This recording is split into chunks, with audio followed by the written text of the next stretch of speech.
Hey y'all, trying to get the camera set up where I want it. That way y'all can see what I'm doing.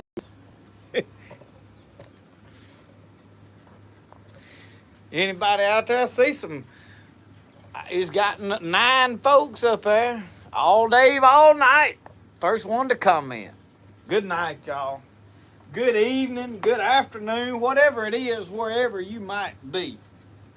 Oh, I got a rack of baby back ribs we fixing to throw upon this old grill. Then I'll talk at you in here in a second. We ain't gonna be long doing this. Sometimes I try to get this right here off, and sometimes I don't. Y'all peel that off of y'all's. Sometimes I get it off, sometimes I don't even worry about it.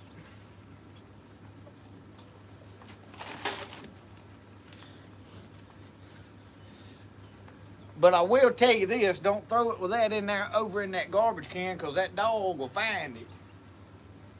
Throw it off out there where she can get to it. So I'm not gonna go all crazy. Tonight, picking and grilling is all I'm putting. And this is, I don't know if you noticed, this is the original.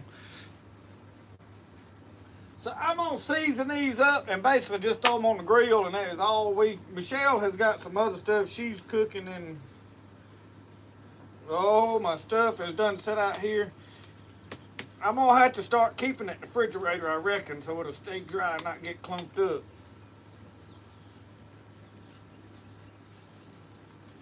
Oh Lord. That is the problem with leaving stuff out here and all this moisture. I got an answer for it. I'll get it where I can use it here in a minute. We ain't gonna waste it. No, sir.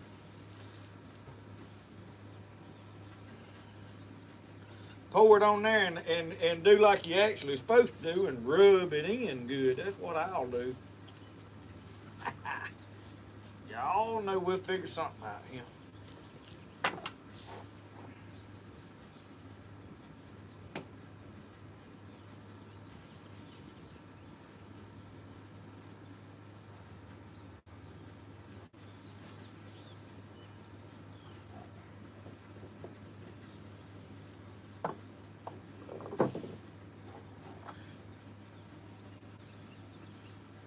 Make sure we got plenty on it. I don't like to be stingy with my seasoning, you know. Oh yeah, that's good. Get y'all over here where you can look off over in the grill.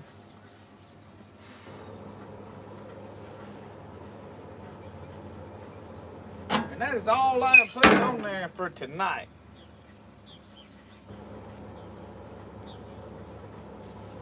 Says it's on about 200 degrees. I don't know what it is actually on. Finna have to go locate me a cup of coffee though, I can tell you that. And we went ahead and made us a good mess there right quick. Probably what I need to do is take all my seasonings back in the house instead of leaving them out here, because that ain't never a good. They don't need to be outside. We got to. People don't realize how high the humidity is here unless you live in the south down here with us. You know, then if you know that humidity is a doozy and it hurts everything. You can't have old junk cars because they'll rust down to pieces. You can't have old wood nothing because it'll rot. Y'all know how it is. Something to gripe about all the time. So I'm gonna move y'all over here right quick. Well, I'm gonna go look for me a cup of coffee. And so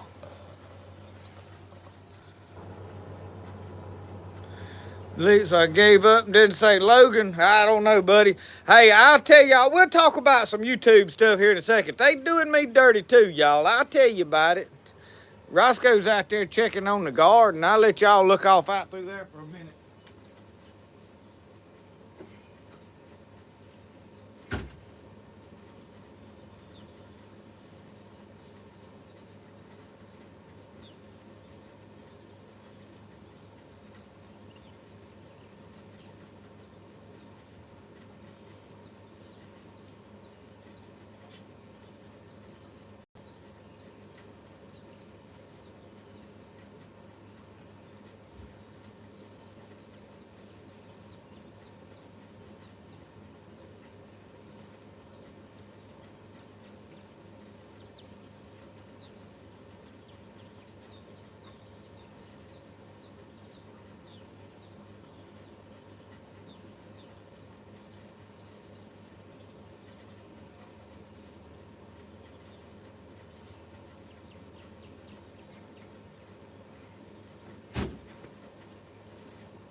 All right, I finally rounded up me some coffee.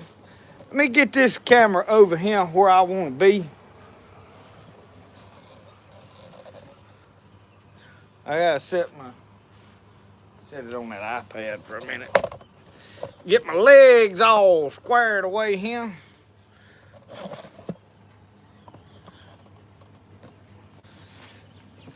Let me back y'all up just a touch. Getting these cameras all situated and whatnot is a doozy, and I might as well go ahead and cut this light on.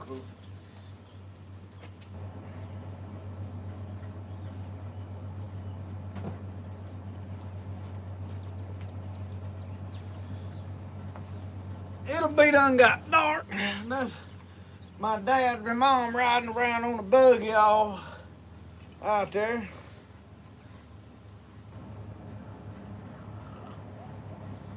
He been dragging trees across my front yard for whatever reason today. I don't know what he's up to.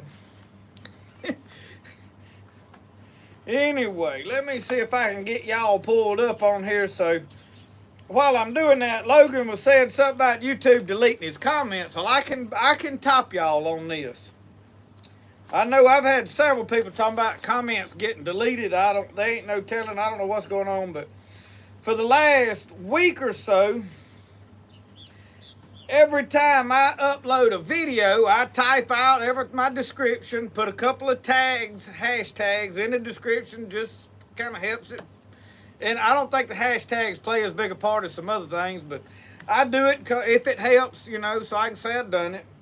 And then I put all my links to stuff in there under it. Books. I link my Etsy store where you can buy Spirit of the Outdoors merchandise.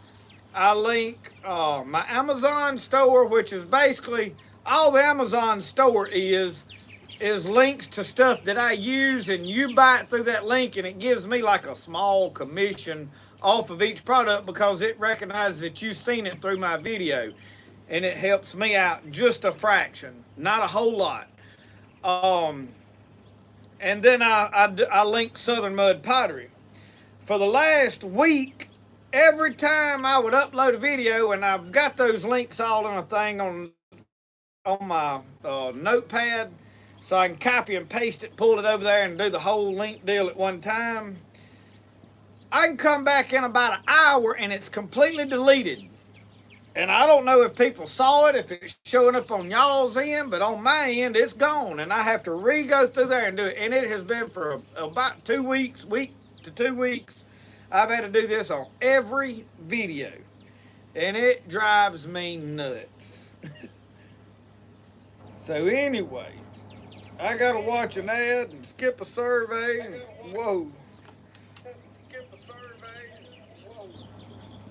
It was all bottom upwards and whatnot. Went to talking.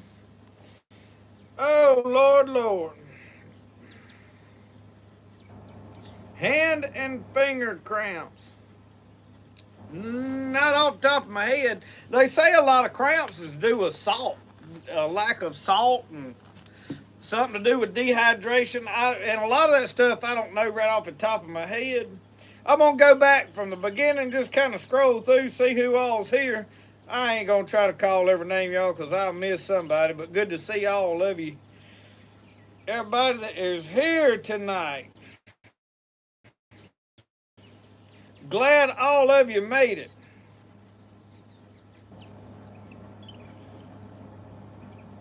Finish off the cinnamon rolls. Man, yeah, that's what I'm talking about. I have not found snake root here. Now, I have not looked hard for it. In fact, I have been swooped up. I've looked for a few plants, but I really ain't been out on it. I'm going to go hunt and see what I can find here lately. So anyway, I have not found that anyway. We are doing good, Miss Brenda. We are all well here. I have been somewhat frustrated today. Behind me, y'all, the peas is planted. Planted the peas today. Such a nightmare. I had to be on the road yesterday. I would have preferred to have done everything yesterday. It would have went a lot smoother, but we got rain last night. It was supposed to rain all day today. Fortunately, the rain has held off today. So I got out there early this morning thinking, hey, it might rain, and started tilling.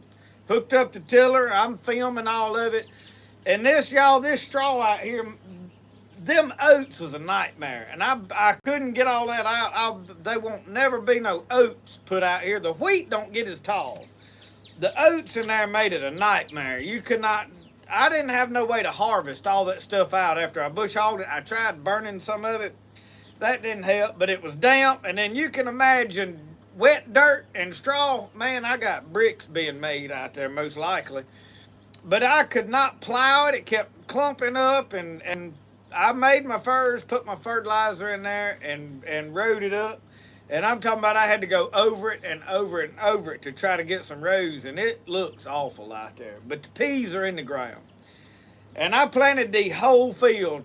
First half is, this half over here is in top pick purple hull. This half is zipper cream. And I planted the whole thing because most likely the deer will get the biggest part of it. But I got a solution for the deer. So peas is in the ground. And as you've just been frustrating trying, and then the tractor quit out there. It's you have to work on everything you're gonna use around here, it seems like. So then I went down there and I had this big old pallet that was made out of some giant timbers. I don't even know what came on it. But I had that refrigerator sitting on it when it was under the carport. Well, when I brought the refrigerator around here, I just put it on a couple of 6x6s because you want it up off the ground for the dirt. And then depending on what I wind up doing out here, whether I pour a slab or put pavers or whatever, then it can go on whatever, then I'll redo it. But I had that giant pallet, so I tore it apart, pulled all the nails out of it, and it's like oak or something. I don't know what it was. It was definitely hardwood. And I hacked it down and built me a tall table, and I went over to the shop and got that forge that my dad had built. It's a 3-burner. It never did work just right. I think basically it just ain't getting enough gas into to split up between 3 forges. But it burned a lot of gas, so I'm going to tinker with it and see if I can fine-tune it. But the front nozzle, which it was jam-packed full of dirt daubers. So I wound up getting it going. So the picture y'all saw on YouTube and Facebook, some people thought it was a fireplace. It's a forge. It's a gas forge that I've got. So after I got that hooked up and running, I started working on my meat cleaver, and I'm going to build a meat cleaver to cook with. I like a big giant, but it's a little sensible size one. I mean, it's big, but it ain't like, I really want to make me like this big, giant one, and I'm going to eventually. I want one that's like, like this long, I'm going, just for, crazy, but this one's going to be a reasonable size one, actually usable. And then so I've been doing a little bit of pounding on metal this afternoon.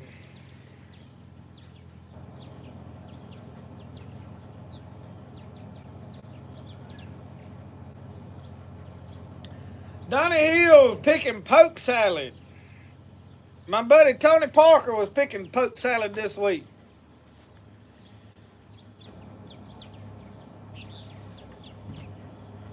I've been planning on picking some and cooking it, but I just hadn't got a chance to do it. I've had too much going on, trying to get stuff done, and we vacationed half of last week, and then I'm trying to get all of my garden squared away. I'm bad late with my peas, which I'm okay with, and I still got corn I got to plant down here, but trying to get everything done, I hadn't got to get out here and just play, and I kind of took this afternoon and got my forge set up because I need to get some knives made.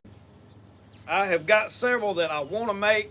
I'm probably going to build a Bowie knife here before long and do another giveaway. And sale chances on it for the benefit of our church men's group. I am doing men's ministry, and we need to raise money so I can do some cookings for the men, and so I'm gonna build one and let all the men sell chances on it, and me sell chances too. So there'll be a knife coming up that could be giveaway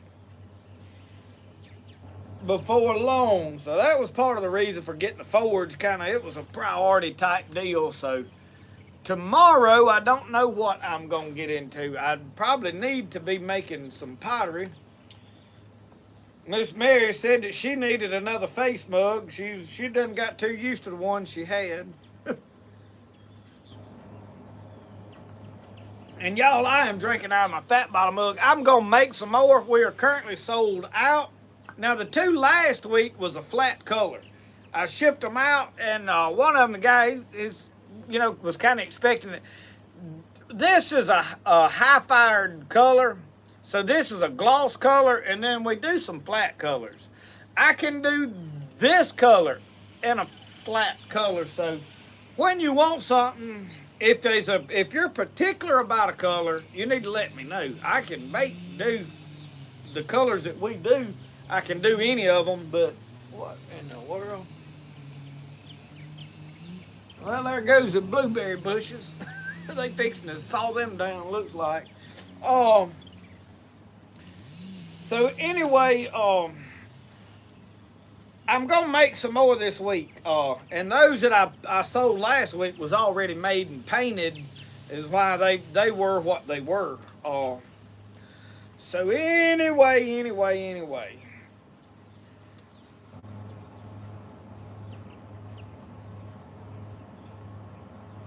JL, we could have forever more cooked some fish in there, couldn't we? Alicia, did y'all get your crop circle straightened out? Local life, I'm interested in one of those boats you got. I'm planning on building at some point this summer, probably when it gets too hot to be out doing a whole lot else and the fishing gets terrible. I'm probably going to go to building me a pirogue. I just want to build another one. I'm boat poor around here. The last thing I need is another boat, but that's just the way life is. But I like that boat y'all fishing in. And yes, I've got a friend of mine that's wanting to come up here. He's seen somebody in South Carolina or North Carolina one on a YouTube channel. My buddy Kip Barrier that sings with I can't think of the quartet he's singing with now. They had a #1 song on Christian radio. But anyway, he's saying somebody catching them red-breasted sunfish. We call them red bellies. And he said, we need to go up there. I said, well, I got invites to go up there at some point, so I would love to come up there and go brim fishing with y'all. I really would.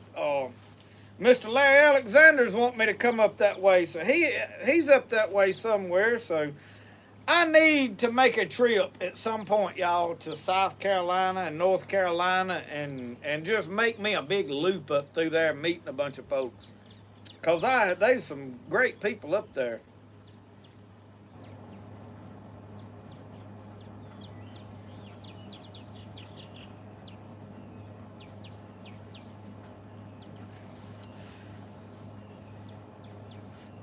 Sam Parrott, that you'll have one big arm when you get through blacksmithing. But yeah, making knives and I want to make some tomahawks. I got a bunch of railroad spikes. I want to make some like throwing tomahawks. They're not really the top end steel, but you can get a whole bunch of railroad spikes, and for throwing, like just throwing at wood and playing with, they're fine. But now if you're wanting something to depend your life on out survival, you probably want something a little better, and them rasps will flat do it.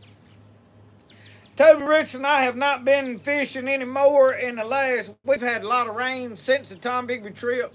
I have not caught a flathead yet. I am not much with flatheads. I don't know. I have caught some in the past, but I think it was more about luck than it was targeting them and catching them. There's a lot of fish that I can catch. Bowfin is my fish, and I can catch brim pretty much when I want to. I'm learning crappie. I've not been crappie fishing a whole lot, but flatheads, I can catch channel cat and blue cat all day long. Flatheads, I don't know. And I fish with live baits. I don't know what my deal is.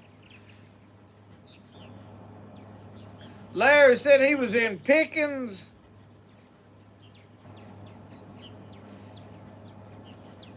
South Carolina. Local life, how far are you from Pickens, South Carolina?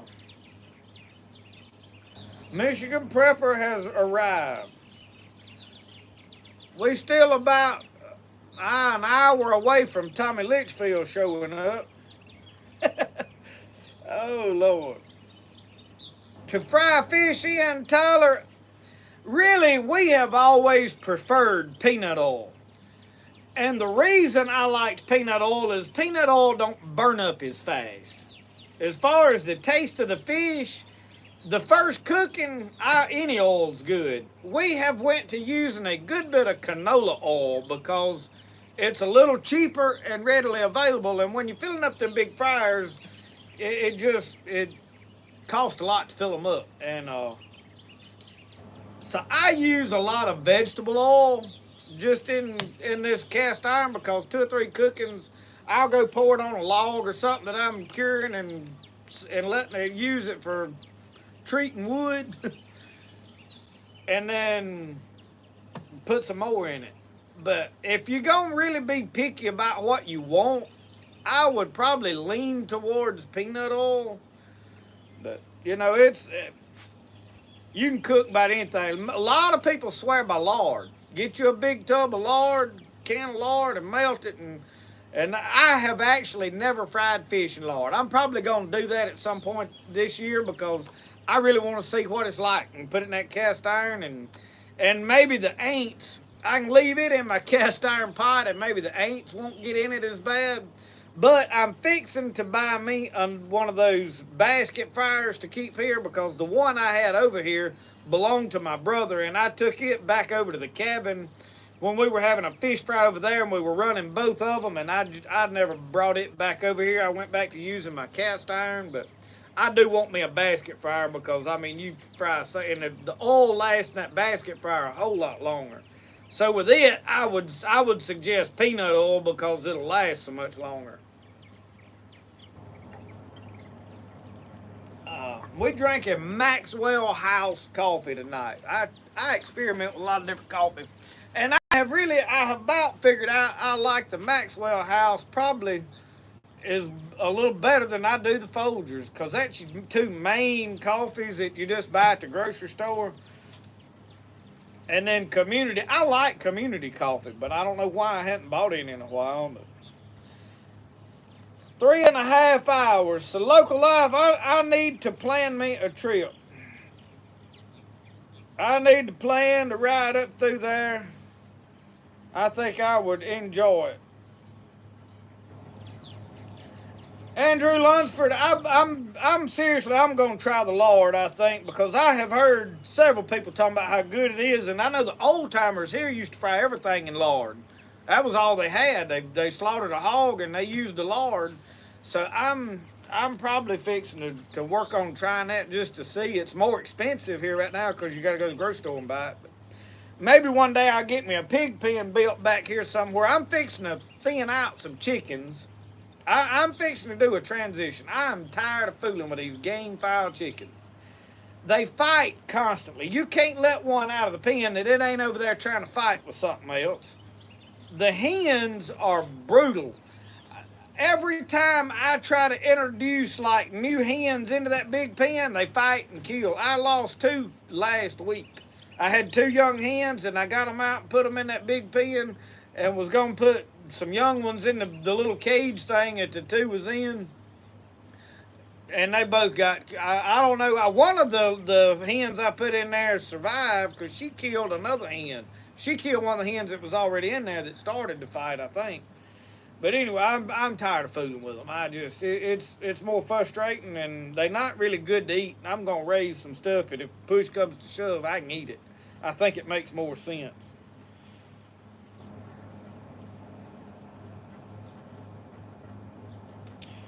But yeah, local life. Those warrior boats. Where do y'all are they made up that way? I mean, they look a lot like a Piro, and I'm assuming they got Are y'all pedaling them, or do they have a battery motor in there, like a trolling motor in the thing? I just seen a lot that I liked about it.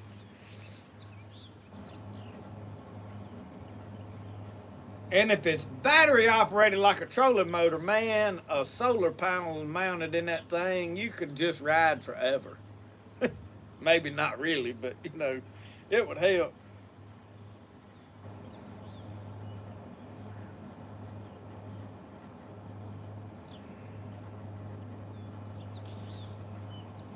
Keith Bingham tell me about it. That chicken feed is outrageous.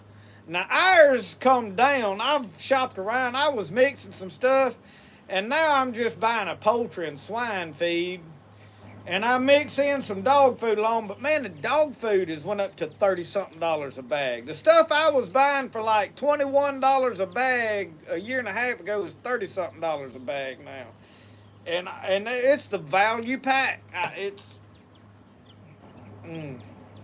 Don't get me started. Stuff's just going up, up, up.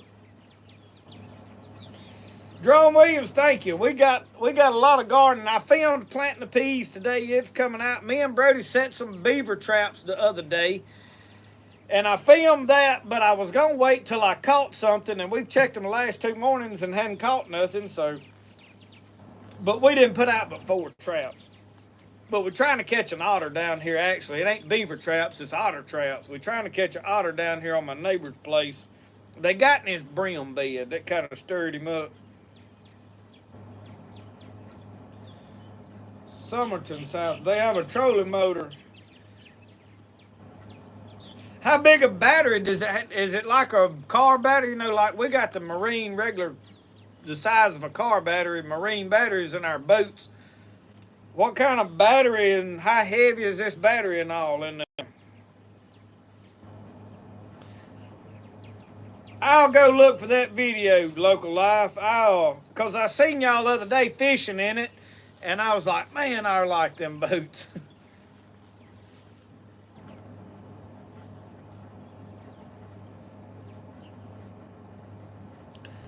J-Dog, I am proud of you, man. Since March the 12th, 2024. Man, I am so proud of you. I'm going to tell you, a lot of people say there ain't nothing really wrong with drinking, and I'm not going to even dive off into whether you go into heaven or hell or all that stuff, religious. But I'll tell you this. When you get to a place that you're comfortable drinking every day, you don't accomplish anything in life.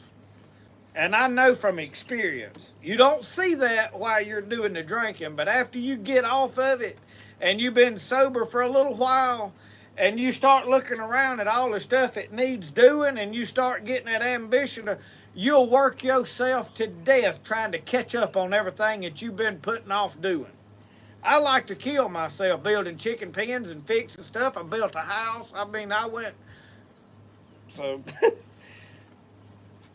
But yeah, you'll get a whole lot more done being sober, I can promise you. Huckleberry Little Man is running around in there. I made him a fishing pole yesterday. I'll tell y'all this little tale. I went to Tennessee yesterday. I had to go to Dyersburg and deliver pottery. So I was on the road all day. Me and him run down there and checked our otter trap, come back, and then I got on the road and left. But while we was down there putting those otter traps out, he found an old river cane that somebody had cut with a machete, and it was about 7-8 foot long, just right for him, a fishing pole. And I said, well, buddy, you want to make a fishing pole out of it? He said, yeah. So we brought it home. It was already dried, laying there, one end of it about rotten. So I got some 10-pound test line, cut him a piece long enough, and we tied it on the end, put some electrical tape on it, put him a cork and a hook. Well, when we come back from Tom Bigby, I was pouring all the bait tanks, cleaning everything out, and there was one mud cat about this long, that long, in one of the tanks. The water was murky, couldn't see it. Well, I throwed it over in the rain barrel. By itself, it don't even need an aerator. It'll live in that rain barrel as much fresh water as we getting except for Brody stirring around in it. He's about filled it full of dirt now. He got his fishing pole and dug him a worm, and he's been trying to catch that little mudcat out of that rain barrel for 2 days. And that's what he did all day yesterday. Michelle sent me a picture of him. He was down there in his blue jeans with no shirt on, looked like Huck Finn with that fishing pole. So now he's been out there on the front porch. I don't know what he's doing. He's been running around digging worms and catching bugs, and he come in and played most of the day, so he's around here somewhere. I don't know what he's into.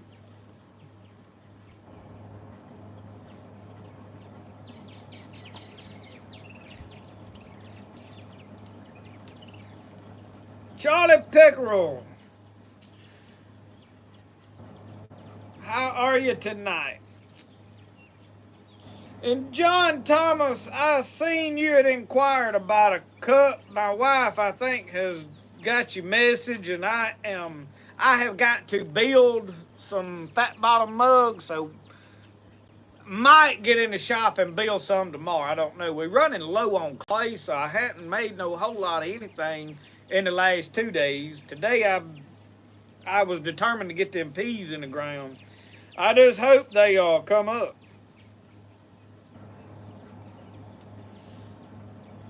Appalachian Explorers, I agree with you. I've not seen anything good come out of drinking. Even dealing with pain and this, that, and other. Brody! He's running around in the house and now with a hat on his head. I don't know.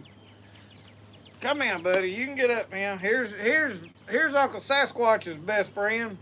I'm sure Uncle Sasquatch wants to see you. Come on. Come on, get up here.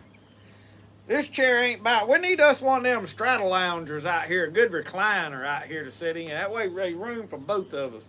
I tell you what we're going to do. We're going to get us a swing on info long. That's what I'm wanting. Get us a swing. I don't want no sugar. I don't do dog sugar. I don't like to be licked by no dog. Not no time. Roscoe ain't too bad at it. Now, Roxanne, if she gets close, she'll sit there and ease towards you and then stick that tongue out and try to steal a lick. Angel, this is my buddy right here. This is my buddy. Charlie from Moody, Alabama. Oh yeah, Uncle Sasquatch, he's right where he wants to be. He rode on that tractor today with me while I was doing the tilling. He'll ride on that Kubota. Now on the old Ford, there ain't nowhere for none of them to see it. I can't let nobody ride with me on it.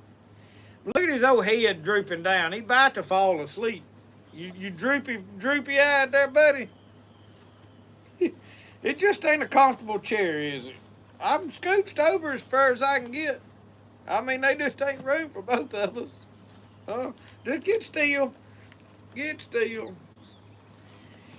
Yeah, if something happens to this dog right here, y'all, I don't know what I'd do with myself. Losing him be about like losing Brody, if you want to know the truth.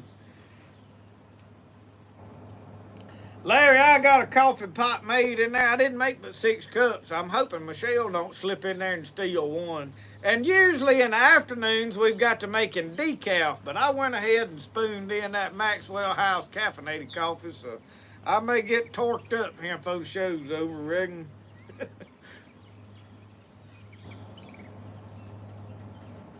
I tell y'all what I better do, though, while we sitting here and Roscoe's bogarted the chair. We better take a look, see at these here ribs right in here. Oh, got all my, I don't know, these, y'all like these? I showed them last week. Let's see. I'm trying to figure out which box I'm supposed to be digging in over here. Y'all can't even see what I'm doing, can you? I'm trying to get me my grabbers right here. Ooh, man, y'all look at there. So here's a big question. How y'all like y'all's ribs? Y'all like them falling apart like pulled pork? Or you like to be able to cut them in two and take that bone and gnaw that meat off of it? I'm a gnaw the meat off the bone kind of guy. If my ribs is falling apart, I don't even want them. I mean, if you're going to wrap them up tinfoil, cook them till they just fall into pieces, you could have cooked anything, made pulled pork out of it. That's just my opinion. I know some folks, that's the only way they're going to eat them. And all up and down, and that's your right way to cook them. So y'all, Roscoe took off out there, wound up. I don't know what they lit out after down there. They were barking. I had a chicken that was out, kept eating up all my dog food. I thought I was gonna have to kill it, but I finally, when I fed this evening, I moved a couple of them cages around, and I got rid of one chicken. It was that one rooster I got rid of this past week. So I had a free pen and I shuffled some stuff around, and I'm trying to clean up some of them cages. I had some people wanting to come look at chickens, and I really just never called them and let them come look at chickens because the stuff down there is in such a mess. I'll be honest with you, I was embarrassed to let them see it. I just didn't ever call them.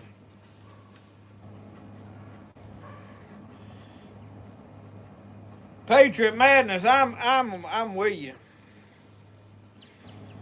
John Thomas and all the bone. That's what I'm talking about. Fishermen Outdoors, them clips for my fishing hooks, them snaps that go into them swivels, you can get them at the Fishnet Company. You can get them from Memphis Net and Twine.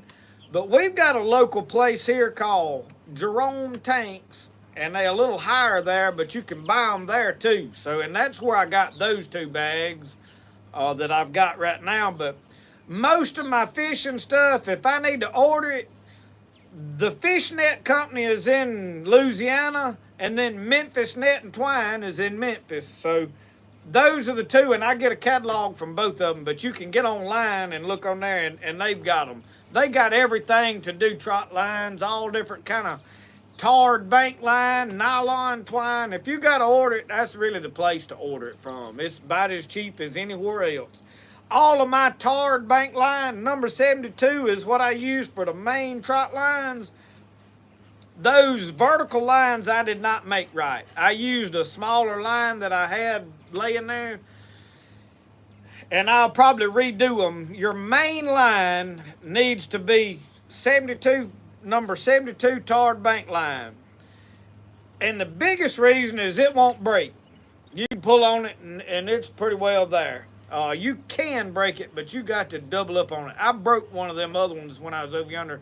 I think it was like 36. I think it was like 40, 42 maybe. It was a little bigger than number 36. But anyway, and it may have been 36. I may have had some 18 on one of them. But anyway, I had 2 different sizes I was playing with. But with the number 72 and those 4/0 swivels, big heavy duty swivels, you run that line through that swivel and tie a knot on either side in your bank line. And that way that bait fish can go round and round and round that line if he wants to without it wrapping up. You notice mine kept getting wrapped all up. I couldn't deal with that. I'll scrap all of that mess. I can't deal with that. So that is the story on that.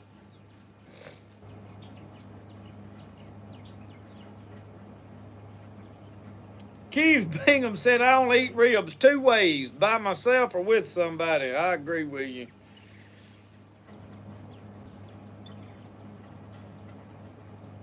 Netcraft.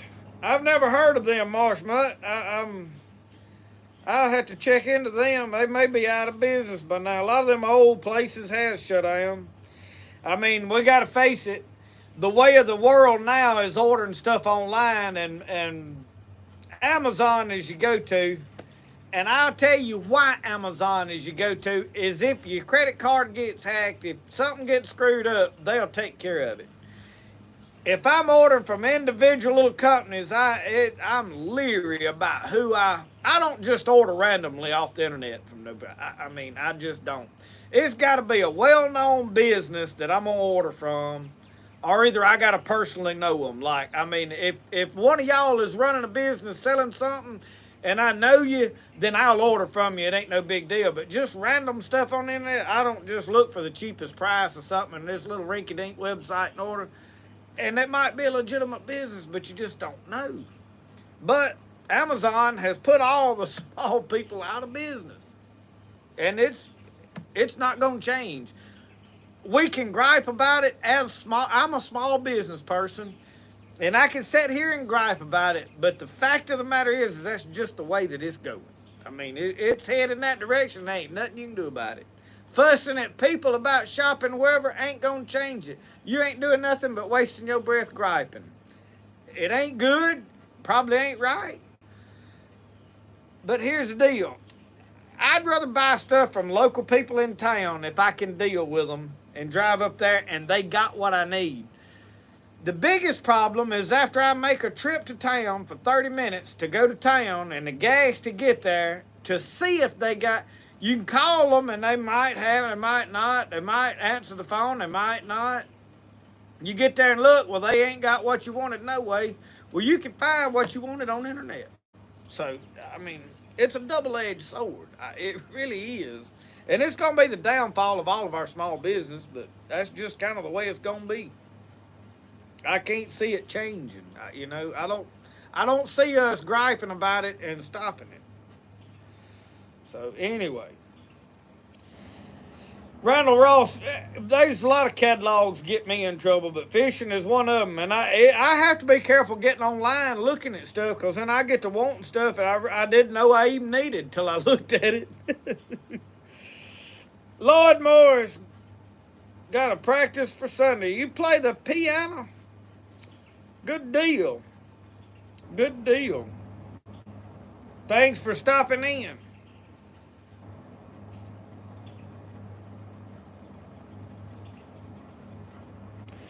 Jan's Netcraft now, still in business. Well, that is cool. That is cool that some of them make it.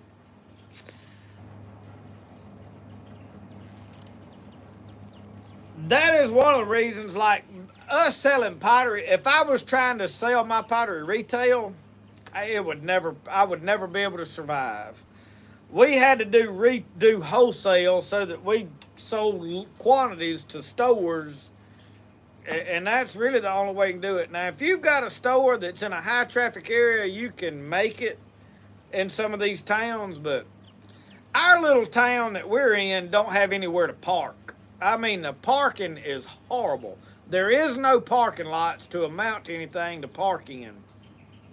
And every one of them, you got to back out in the street.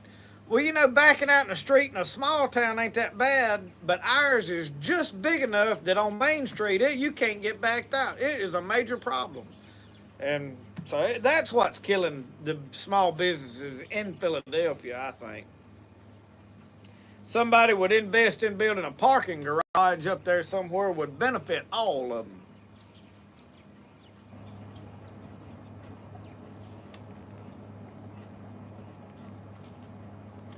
See, y'all, most of you seem to, like me, like to gnaw that meat off them ribs.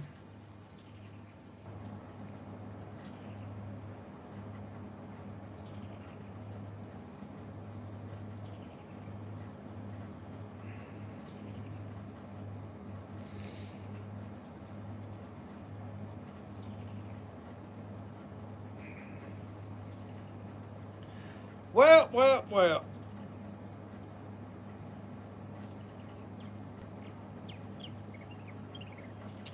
Logan, what part of Alabama you in? Are you East Alabama or Central or West Alabama? Because it is fastly getting dark here. Come here, sport. Hey, folks, they want to know where you is at. You going to make your grand appearance for a moment?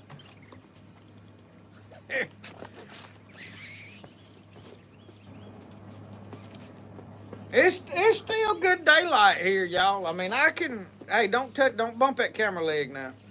I can see well out here whatever's doing on. Now the camera is probably making it a good bit brighter than it is, but the sun has just went down below the horizon, so.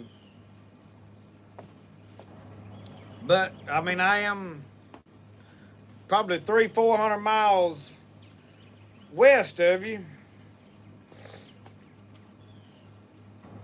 So what you been doing today, son?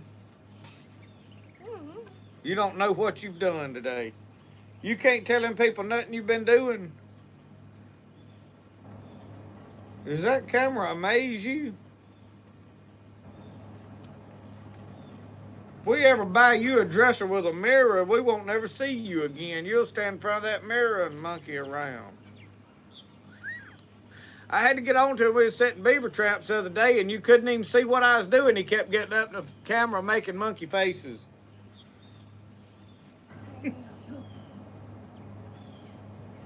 Funny faces. Yeah, you east side, Logan. It's well dark. You over there probably ain't far from old buddy Don Lanier.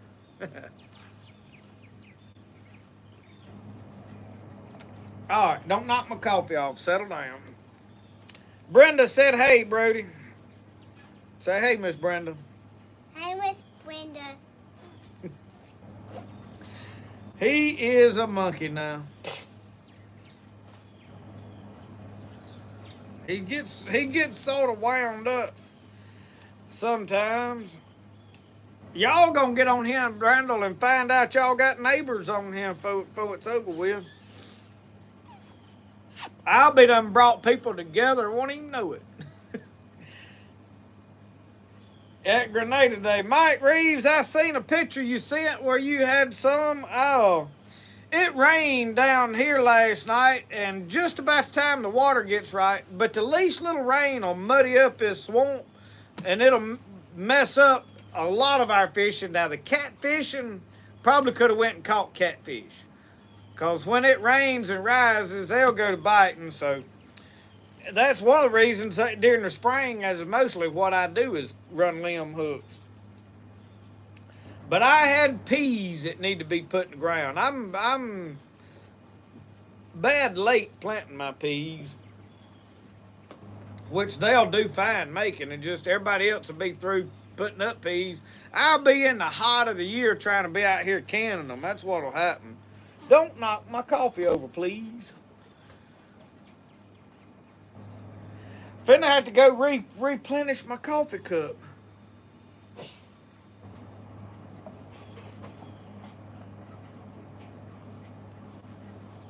Eric Winchester, you better start putting up you some gourds. That is what you need to do, gourds. I am desperately trying to get some gourd seed to sprout. I told y'all I had a section of trellis down there that I didn't have nothing to put on.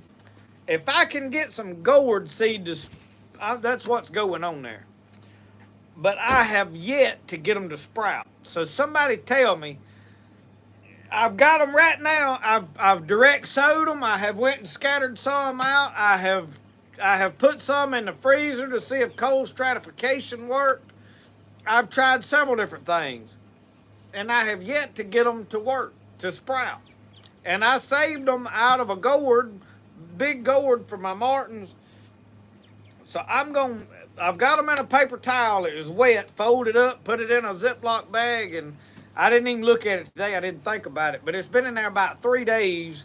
If they start sprouting in there, then I'm going to babysit them till I get them, transplant them into the garden and grow some gourds. But I'm close to the swamp. I mean, I'm less than a half a mile from creeks back here, and they don't bother us much, but it is because we have piles of birds around here, y'all. Them martins, they fly around and work them over. Plus, we've got some bats. That kind of stuff helps a lot, a lot.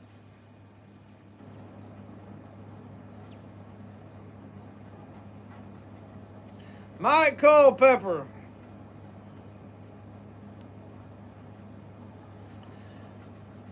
Miss Janet says hello, Brody. He done went in yonder and jumped up in the couch.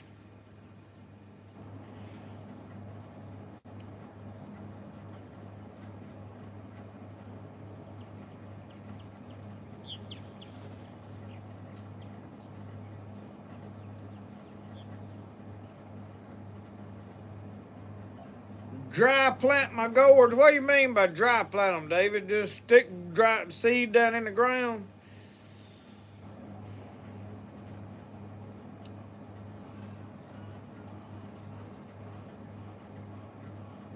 See a rocket that just took off. I don't know, Toby Richardson, y'all, last weekend we sat out here in the Northern Lights. A lot of y'all seen them. From where I was at, I could just see kind of a red haze up there. I couldn't really see far north. The next night we went and looked and they never come out. But we went down there that next night to look and see that Saturday night. And we seen a whole string of Starlink satellites go flying over. I mean, they was probably 15 or 20 of them in a line go across the sky. Now, that's the first time I had seen a line of those satellites. I've seen a lot of people taking pictures of them and this, that, and the other, but that is the first time I had actually seen them. That was pretty cool. So, but I didn't see no rocket.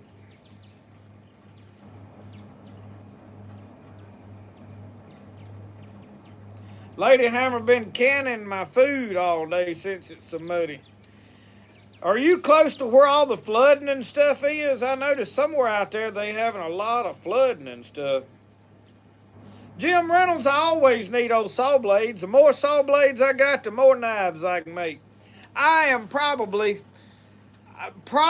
fixing to see about getting me a new belt grinder. The one I am grinding knives on, y'all, is wore out. And if I'm gonna keep making knives, but I like my horizontal grinder. I have learned to build knives that way. So that one is old. I'm probably gonna buy me another one just like it. 36-inch belt, 4-inch wide. I'm probably gonna get me another just like it. I think that one is a Craftsman. I'm not sure. But that's what I want. I like to just freehand grind everything. I don't really need a 72-inch vertical standing up belt. Would love it if I ever got to using it, but I'd have to relearn how to do all my grinding. JL said over here, Rice County, Arkansas, the mosquito is a state bird. They show up with a platform drilling rig when they land on you. Eric, I have got white clover all behind me. I mean, that's what all that is. It's just thick. And I don't know why but I have never tried to do anything with them. They're actually somewhat medicinal, but mildly, I think. Boy, I turn this thing, it goes wumpy jawed with me. There it comes.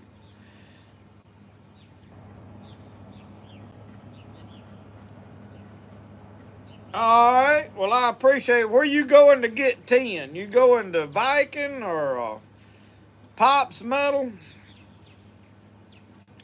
B Cloud, yes, I am going to build another flintlock. I would love to build one before fall this year, but I don't know that my finances don't allow me to spend a lot of money. So most likely what I'm going to do first is I'm going to order a barrel and get my muzzleloader that I was struggling with last year. The barrels is just rusted out on them. And at some point before fall, we're going to smooth bore out one of them. I'm probably going to take that little Investor arms and we're going to see if we can make it a smooth bore at home ourselves. Now, yes, I can send it to somebody and have it done. But I'm going to see if I can get some kind of something, go in there with a drill and just do it myself. And might work, might not, don't really know, but we're going to experiment and play with it. And I may make me a little squirrel hunting shotgun. And then I'm going to put a new barrel on the longer one and get it fixed up. And if my finances work out, it'll take me about $700 or $800 to get a kit to build. If I had that money, I'd buy a kit tomorrow and start working on it here, there, and yonder. I have not talked to Mr. Jack up in Corinth at Tennessee Valley Manufacturing, but he told me last year that about $700 would get me one. They may be $800 now. I mean, stuff is going up, and I understand that. Lady Hammer said, yes, it's bad. Local life, I've been wanting to go tent camping so bad. I've got all of my stuff together. But I had to go, I wanted to do the Tom Bibby trip, so we got it in. And now they've got a trip planned for us to go to Smith Lake with the whole family. And I'm not digging that. I don't like group vacations. I have never been on one that I enjoyed. And I may just stay home and go camping myself and let them go. They gonna all be mad at me, but I've got way too much to do. Somebody's got to be here to feed chickens. So I mean, I got garden plants that I can't just walk off and leave for 3 or 4 days, and I don't know. So if I let them go over yonder next weekend to Smith Lake and I stay here, I'm probably gonna take my tarp and go spend a night in the swamp one night.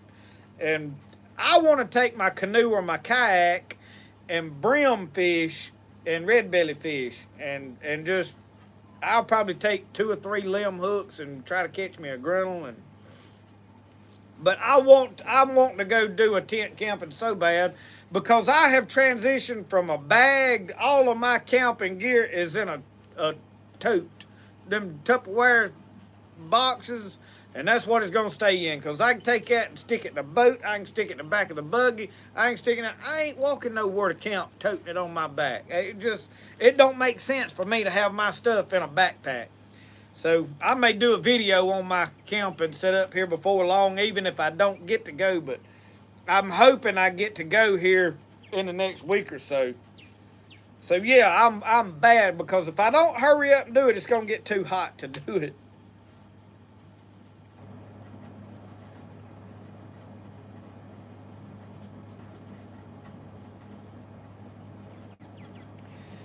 Well, Jim Reynolds, that is my uncle that you going to get metal from. So if you ain't got my number, they know how to call and get up with me. I'll be around here most of next week, I think. I don't believe I'm going nowhere that I know of.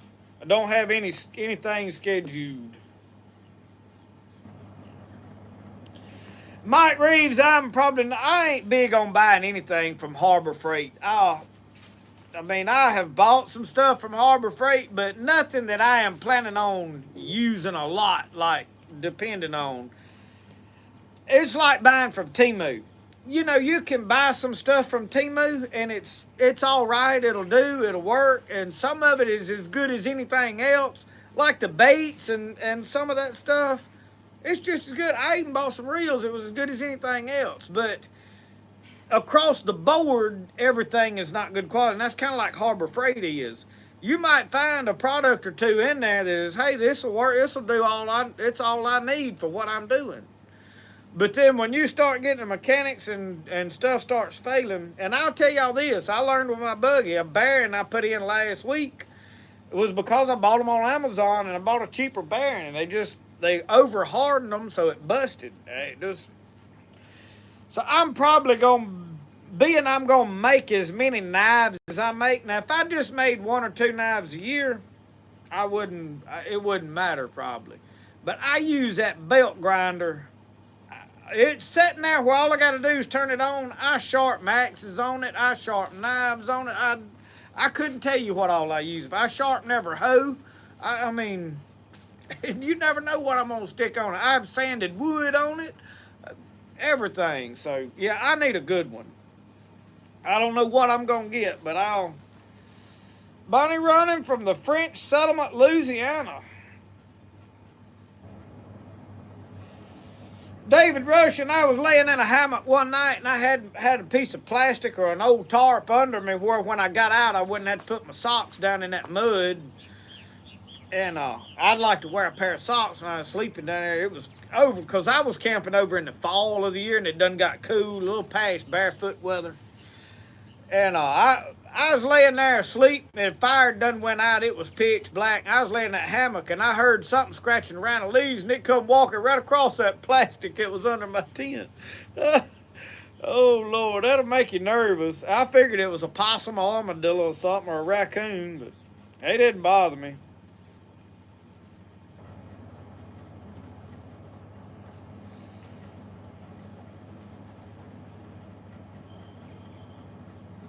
What kit would I go with, B Cloud? I really don't know. I would have to look at what he offers. I really like a Hawkins style rifle. I don't really like the Kentucky style rifles where the wood goes all the way to the end of the barrel. That is what I have. It's okay. I ain't against it. Some people love them. They're beautiful rifles.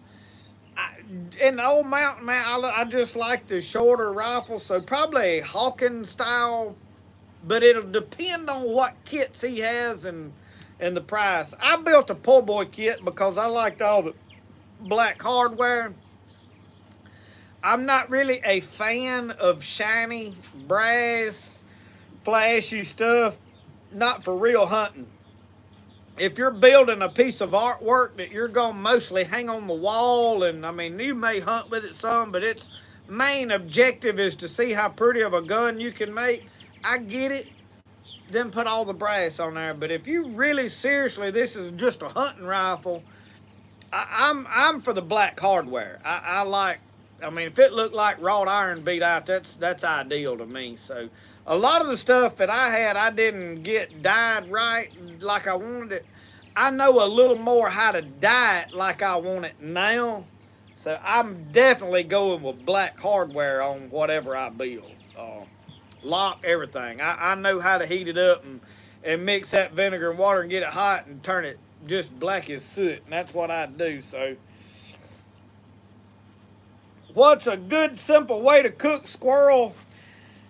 Well, Triton, my first thing whenever I go on my first squirrel hunt, I'm going to quarter them all up and I'm going to flour them and deep fry them. No question about it. That's my first favorite way to do it. I also like to leave them whole or cut them up or whatever I want to do with them and throw them in a Dutch oven and cut up some potatoes and carrots and celery and just whatever I find in the refrigerator and basically make a roast out of it is delicious. A stew is good, but now here's the problem with a squirrel stew is there's a lot of little bitty bones. It's hard to dip out and you steadily digging bones out. A lot of people don't like bones in their stews, and but really the Dutch oven is probably the easiest way. Throw them in a Dutch oven and roll with it.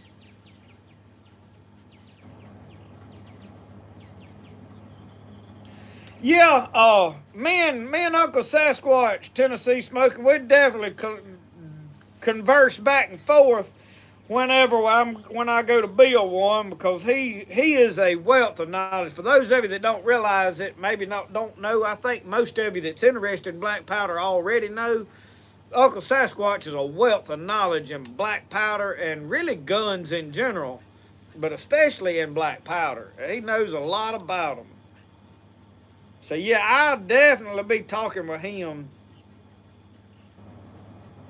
Yeah, the Hawking rifle was used by the fur trappers, and I'm probably either going to build a 54 or a 62. I don't know. I want a bigger caliber, and the reason is I want a smooth bore. This rifle that I build this round will be a smooth bore, flintlock. The reason being is I want to be able to shoot shot in it if I need to. I want to be able to load it with gravel if I need to. Who knows what, I mean, it's getting to where you can't buy primers or ammo, which right now we can buy them, but they're outrageous. If things get bad, it's going to get where you can't buy them. So, I don't know, I'm getting pictures. I don't know what, somebody sent a picture of something showed up on my phone. I don't know what it was. But I want to be able to load it. I can make some black powder, and I have not made any in a while. But if I couldn't get powder, then I could make my own black powder, and I could at least hunt a little bit. And that would be a weapon that is not registered, don't have paperwork on it, far less likely to be confiscated or worried about by the government. I mean, if you got an old flintlock, they ain't, well, he ain't doing that but hunting. It's the AR rifles that's going to be looked at first. Now, I don't really see them coming around and like confiscating them. I think that would be a death sentence to them. They might make the first day or two of collecting them across the country, but after everybody wises up to what's going on, it's gonna be a lot harder for them to get all of them. I don't see them. I think they're gonna just make it to where you can't get ammo, or either to where if you get caught with one, it's it's hard to say, but if it gets to survival situation to where you need a flintlock to hunt with, that one you could load with about anything. After I have a smoothbore, then yes, I would like to have a rifled 54 flintlock. I mean, or a 50 caliber for that matter. It don't really matter. So it's just getting hard to get a lot of that stuff.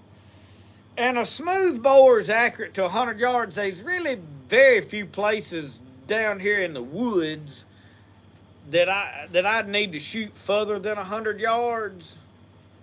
So, now there is places around here I can hunt that I can shoot 500, 600, 700 yards, need a scope. But I mean, I could hunt deer and pigs within 100 yards. I could get where I'm hunting within 100 yards and no problem. So that would be my. What the ghost was, Sean Hawkins, that was a car light back there. That was 2 weeks ago, wasn't it?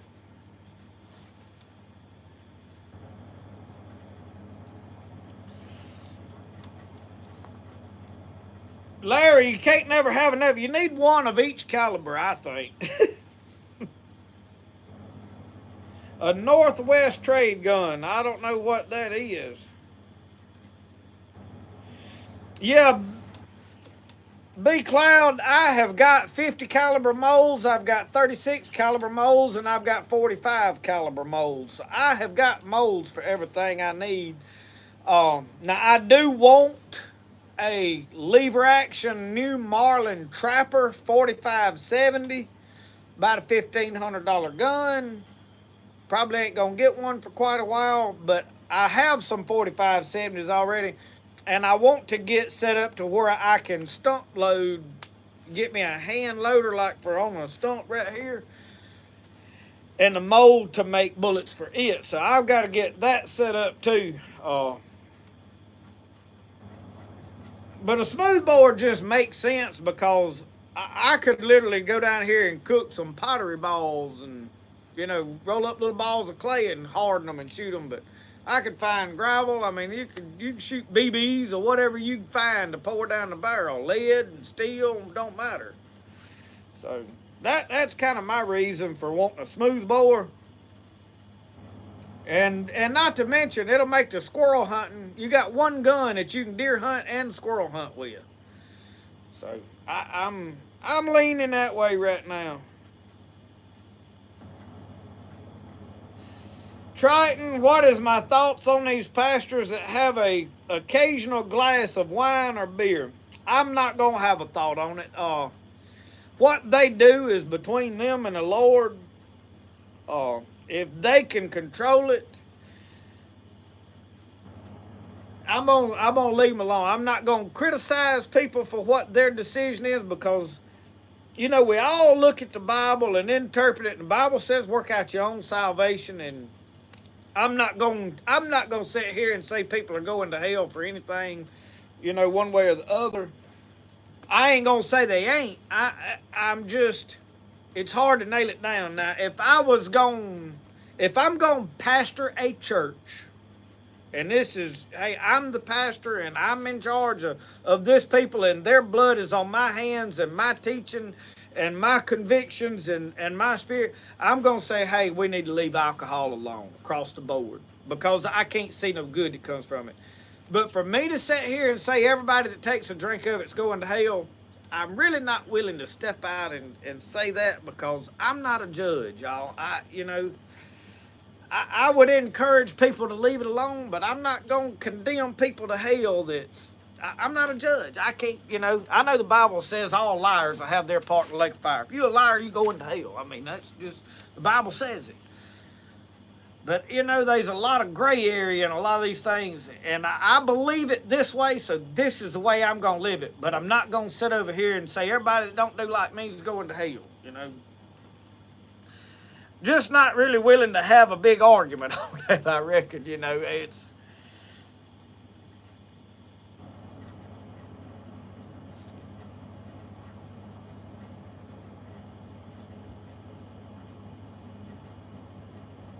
Yeah, Tennessee Smoky. I carry a possibles pouch with me and a shot. Usually, I like to carry one bag that's big enough to put my squirrels in, and then I'll kind of have a. Usually, I'll keep a plastic bag of some description to put the squirrels in, because if they bleeding, I don't want blood all over my stuff or soaking through into my clothes or running my bags or whatever else. So yeah, I've got several bags I have made. I've got some deer skin bags. I have got a beaver skin bag. And I made a beaver skin bag that I use mostly on here. And then Mike Sabella sent me a bag that he made that goes on a belt. I've got some very nice stuff, and a lot of people have sent me some black powder stuff. And then last year, I didn't even hardly do any black powder. I got really frustrated when I couldn't get my gun to shoot accurately, and I just throwed it down. And I mean, I'm not going to tote something that I'm not confident with, not to shoot at animals, because I'm not about crippling animals and stuff. So I just toted something else and got my meat that I needed. I'm probably fixing to acquire my meat here in the next 2 weeks. Yeah, Sean Hawkins, I'm sitting here thinking about them ribs. I am sitting here thinking about them. So let's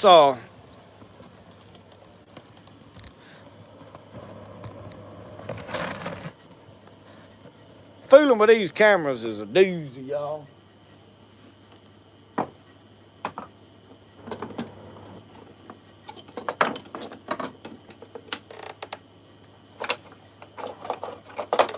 Try this big hook thing out. See what these reels. I ain't got this real hot, y'all, so it ain't like I'm gonna burn them up. But they are, oh, they bad close. Oh, they bad close. It's tempting to let's cut off into there and see. I'm mad they done. You won't know the truth. I feel sure they are. I gotta get this knife in my left hand.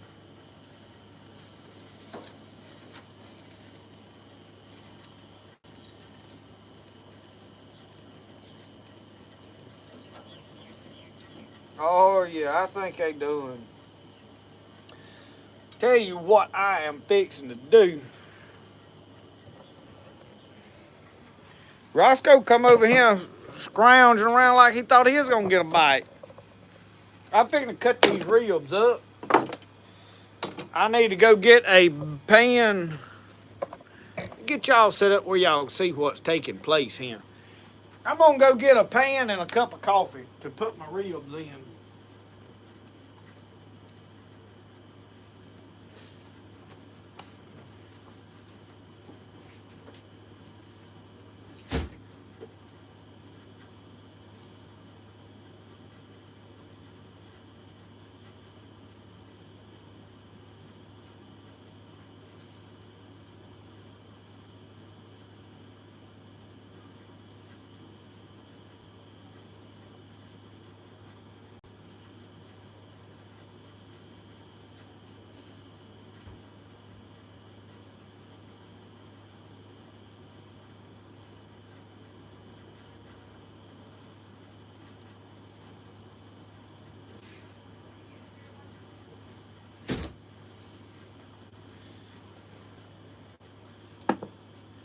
Oh, lay that right there.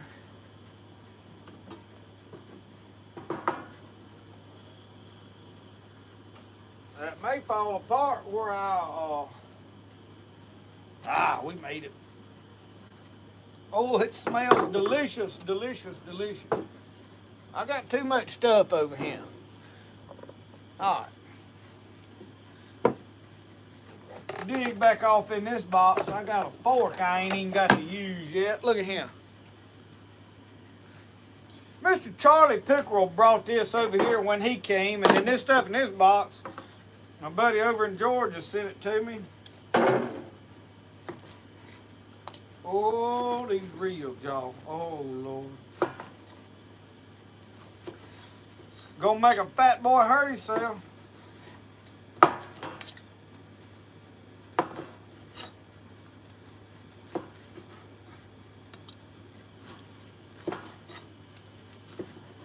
I can about eat a half a rack by myself.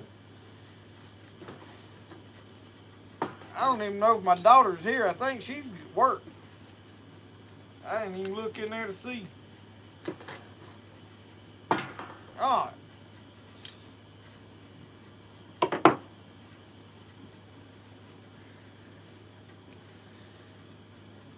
Get my little old bitty kitchen knife.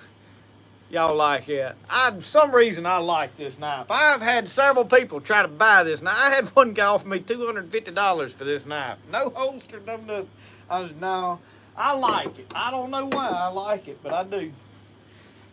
So anyway, let me put some of this stuff back up. Did I wipe? I didn't even wipe that off. I try to wipe this grease off everything before I go to putting it back in the boxes. Which your grease is probably good for it, but while it's still hot, you can get the nasty off of it. But Joey them for Laserworks made this box here with all this stuff, and it's got my name on everything. And then I need to get me a sheath to put this in out here, cause it's sharp. I don't want nobody. I try to leave it over in there where they can't nobody get cut on it. Get all these over here. I'm gonna have to carry them in.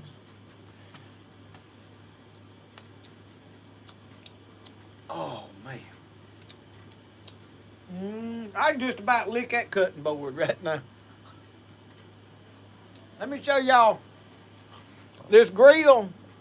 That charcoal, this grill's sealed up good enough. I can save my charcoal. So I got this little old can. It was a spray paint can. See there? We painted it black. I can cut the air off up there. Shut the lid. And you gotta make sure that door shuts up good. And it'll starve that out and be. And I can use that charcoal, half of it again next time. So let me, Roscoe's up here under y'all's feet. Y'all see all my Christmas lights still out here? They don't make them like they used to. See right there, there's a section of them that's done went out. Christmas lights. I thought they were supposed to stay up all year long. I still got Santa Clauses up. I ain't got on the ladder in there and up on top of the cabinets. I looked up out there, so we never did take them Santa Clauses down. But I like old Santa Claus myself. He can stay up year round. Don't bother me none. Probably bothers some of y'all. Boy, that coffee's good. You ready to carry this in? No. We'll be right back. What? Is that mine? Oh. Y'all look at these. She had done brought me a plate. I need to wipe that cutting board off. She knows I don't hardly ever get to eat. I'm out here. So, set the plate on the cutting board. Get me some ribs. Make sure you show them that potato salad and baked beans. All right. Is that enough? Yeah. Right. Y'all, I should have done a video on making it. look at him. Look at that. Homemade potato salad. And she brought me a glass of tea. Oh, Lord, I'm going to have to do away with this. Let me get my stuff together over here.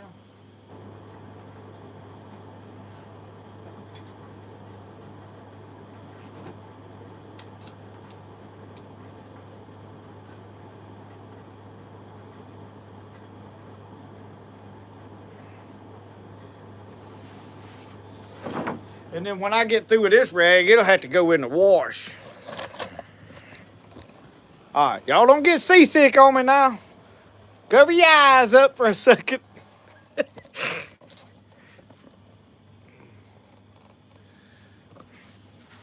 All right, I'm fixing to eat my supper now. I laid the iPad, so I can't keep up with comments right now for a moment.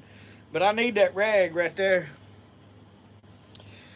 Dear Lord, we're so thankful for this food, Lord. We pray that you'd bless it to the nourishment of our bodies, that it would give us strength and good health. In Jesus' name we ask you, amen.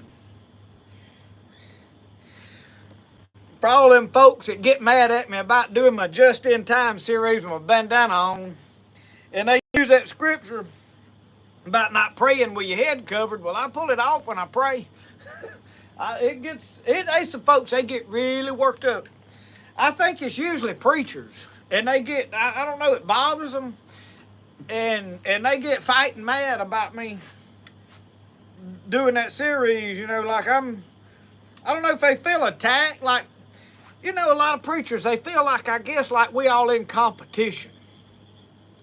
We not in competition with one another, y'all. We all on the same team. I don't get it, but anyway.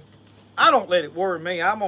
If the Lord ever convicts me about doing that series with that bandana on, I'll take it off. No question, but can you see where it's hurting at? Y'all, I like that potato salad. This is made out of potatoes that we grew right here.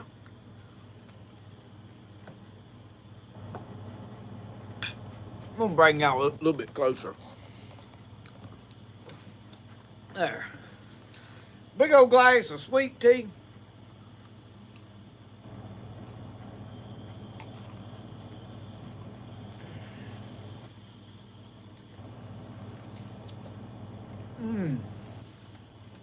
Man, you bite off in that rib, make a puppy pull freight train. That's the way it's supposed to be done right there. I like it. Ain't hard, ain't tough.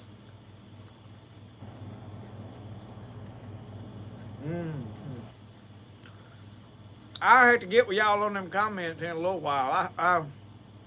And I hate for y'all to sit here and just watch me eat like this, but I ain't willing to let them get cold.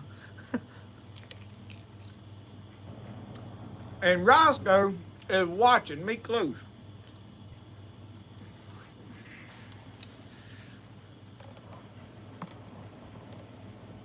He ain't taking his eyes off of me. I got his undivided attention. I had to go back and check. I seen a comment come up. I was trying to read it, but they go away on here. They don't stay up there. I'm going to eat, and then I'll go back and play catch up on y'all's comments. I'll try to eat like I'm in the Army. Eat real fast. Y'all know J.R. Willis tickled me the other day when he said, I learned that in the Army. And then he said, no, I never was in the Army. He said, but it sounds good. Y'all, we got an old saying right here, and you can't hardly say it no more because people get offended by everything. You can't say nothing that somebody don't take it the wrong way. But when we did something cool, we called it an Indian trick. And it wasn't being derogatory. It was kind of, like this is smart, a secret that we got, so we called it an Indian trick. It was kind of like celebrating the Native Americans. Oh, if you say that, man, folks will get work slam up. When I grew up as a boy, we never did really play cowboys and Indians. But if we did, I wanted to be the Indian. We never did not like them and make fun. I mean, I don't know. I think a lot of stuff, like the little girl on the Land of Lakes butter, I think a lot of that stuff was more in celebration of that culture and respect for it than it was there. And they want to take everything away like, oh, it's being derogatory. It wouldn't either.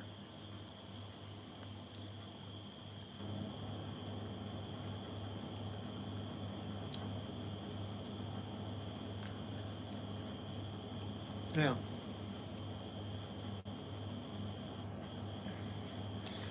Them bones ain't good for him, y'all. But he been raised on bone. Don't give your dog bones. I don't know where the old saying, give a dog a bone, come from, but now the vets all say, don't give them bones, it'll kill them.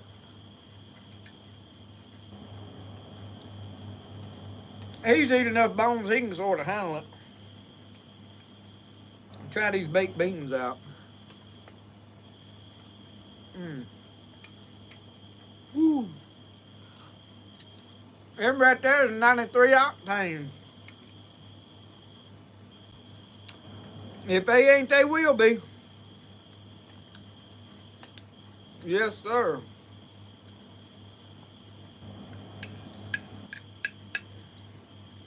They will definitely make exhaust.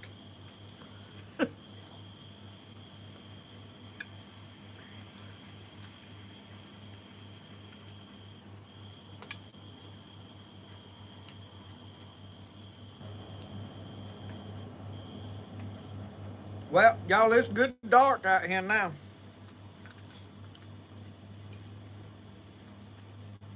Can't see nothing but the lightning bugs. My neighbor's, he got his pier lit up down there tonight. See that? That's a pier out on his pond. You can see background lit up. So that light won't go to moving, but right behind it, if there's a car comes down the road, you'll be able to see it right there. So if y'all see something back there, it ain't boogers. I done run all the boogers out from around here.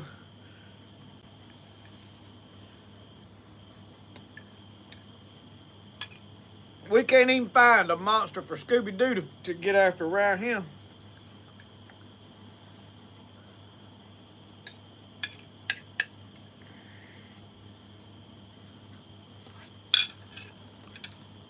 I was traipsing around down there barefooted looking for plants. I did an Instagram reel. I had several folks comment about me being barefooted in the woods and worried about snakes and all that stuff. I told them, I said, them snakes better be worried about me. I'll stomp their head. That's what the Bible said. It said to heal and bruise the snake's ear. I ain't too worried about no snake. But most of them run. I ain't gonna go just stomping no snake, really and truly. But I did tell them, I said, unless you wearing snake boots or good leather boots, most of them's gonna hit you above your shoes anyway. They not gonna bite you right on the toe. They gonna bite you up in the legs. He gonna, if you got them flip-flops on, he's gonna bite you. You know, they don't be going barefooted. There's snakes out there and put on a pair of Crocs. Yeah. And I like my Crocs now, don't get me wrong.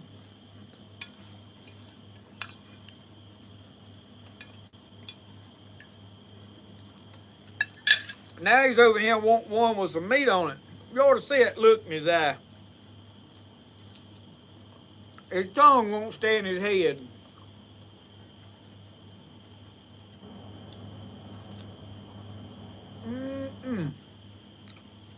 Don't go on, Roscoe.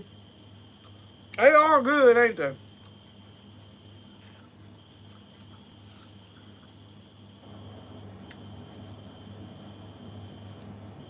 Look, I got 3 more here.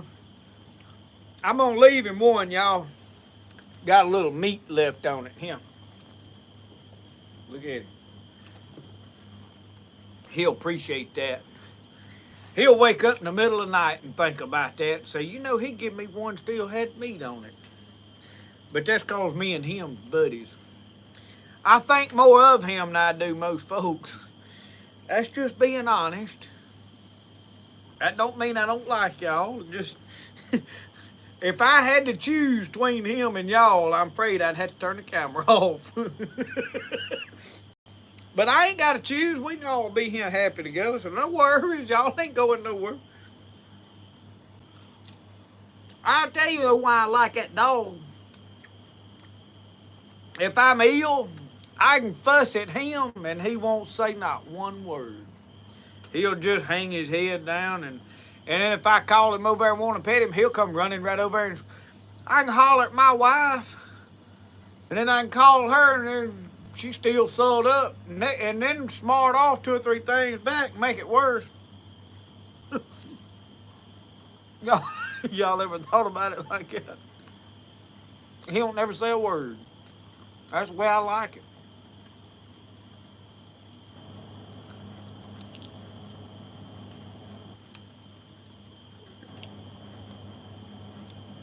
Got a little piece of bone there.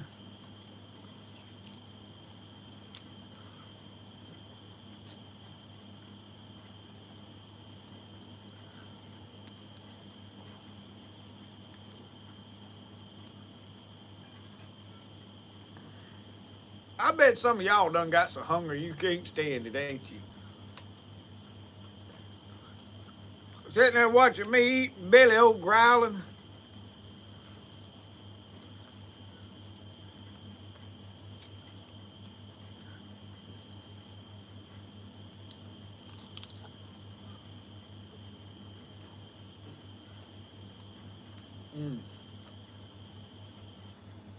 There he come back.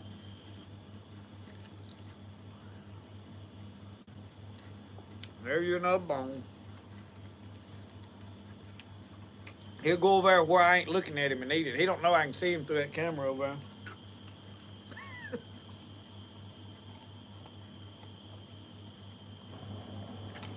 Yeah, Larry, it's a good thing you ate something. You'd starve to death sitting here watching me. Old belly button go to grabbing a hold of your backbone and shaking it.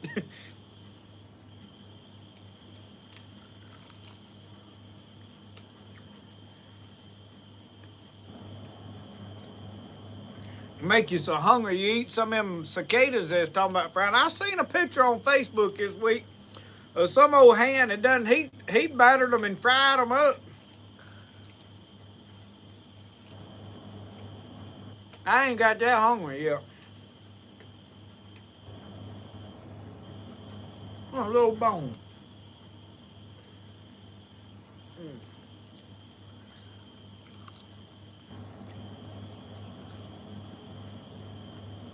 I'm gonna tell y'all, that picking and grilling seasoning is about as good as anything you can put on there.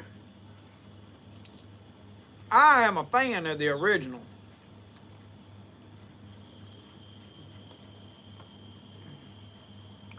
Laser addict.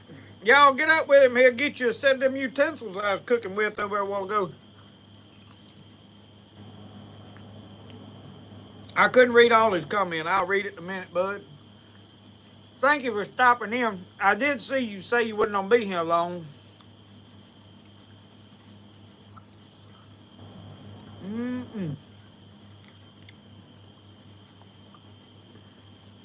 One more rib, y'all, and I'll quit eating on camera.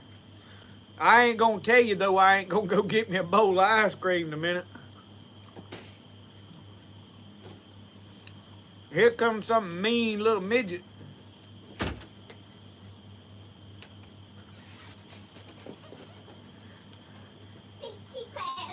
Where should I hide? What are you doing? Playing hide and seek. What are you looking for? Playing hide and seek. Playing hide and seek? Who you hiding from? Mama. I think she got a good idea. Where you at? Wait. You cheated. Oh. They playing hide and seek. He can't hide for talking. He can't shut up long enough to stay hid.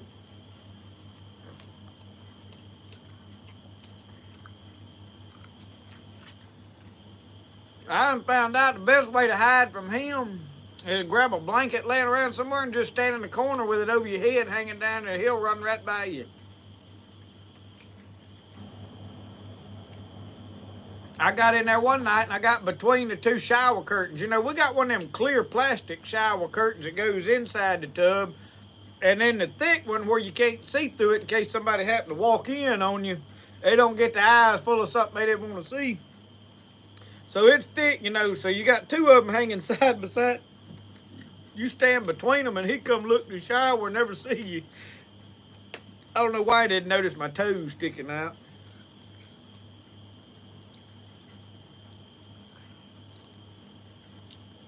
He knew I was there when I reached out and grabbed him.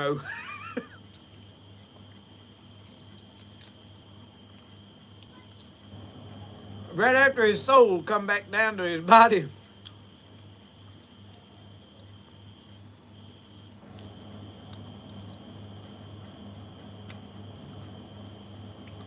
Well, y'all.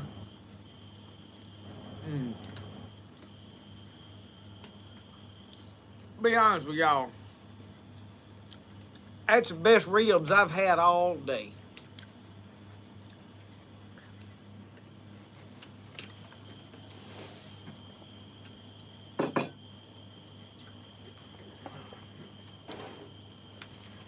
Alright, we gotta get caught up on some of these comments I missed.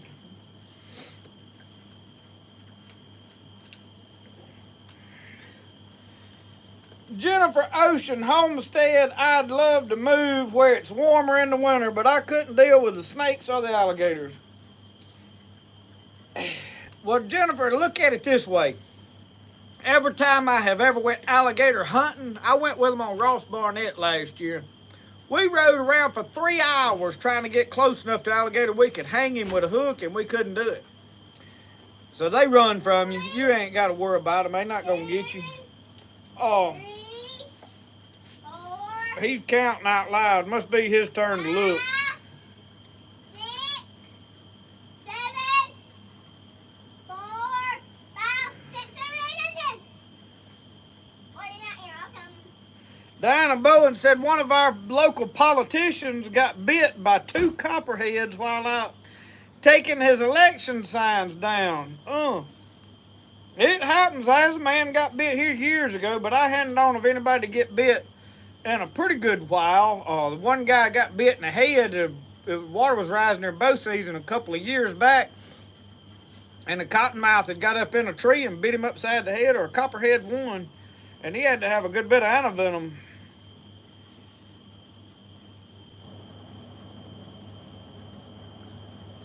John Thomas said he done learned to eat early. Yeah, do you want to eat before you watch me get on here and go to cooking and eating in front of y'all?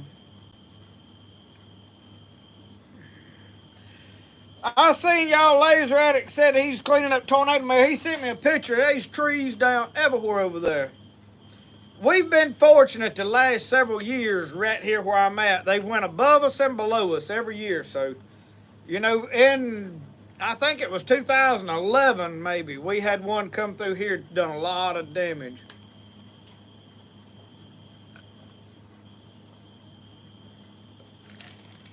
But we've been blessed since then. Have you ever tried Blues Hog barbecue sauce? Have not. Brenda, you had jalapeno Cheetos for supper. Now, I like me some jalapeno Cheetos, but no. I don't want to have to call them supper. Snacks, more like it. But now, I'm growing right here. I'm having to watch what I eat now. Hall's hot sausage and skillet full of cornbread. Yes, sir. Sounds good. My wife likes them. My wife likes them red beans. JL327 said, did the snakes die from biting the politician? You know, I was kind of wondering it, but I will say that most of your politicians on your local level, you get some good folks. So I wouldn't gonna go to dogma them. When they get up there, and I know a few there's a young lady in our area that is a senator, very good people, top notch. So, you know, everybody at Washington is not bad people, but the problem is the majority of them up there is bad people. You know what I mean? So, I ain't gonna say all politicians bad, but I'll be honest with you, I ain't crazy about politicians. I do more picking, joking about it than I am like I seriously don't. There ain't none of them up there I hate. You know, there's even some of them talking heads that, you know, on TV kind of rub me the wrong way. I really can't say I hate them. I wish they'd hush and stay off TV, but, you know, I can't get my way about everything.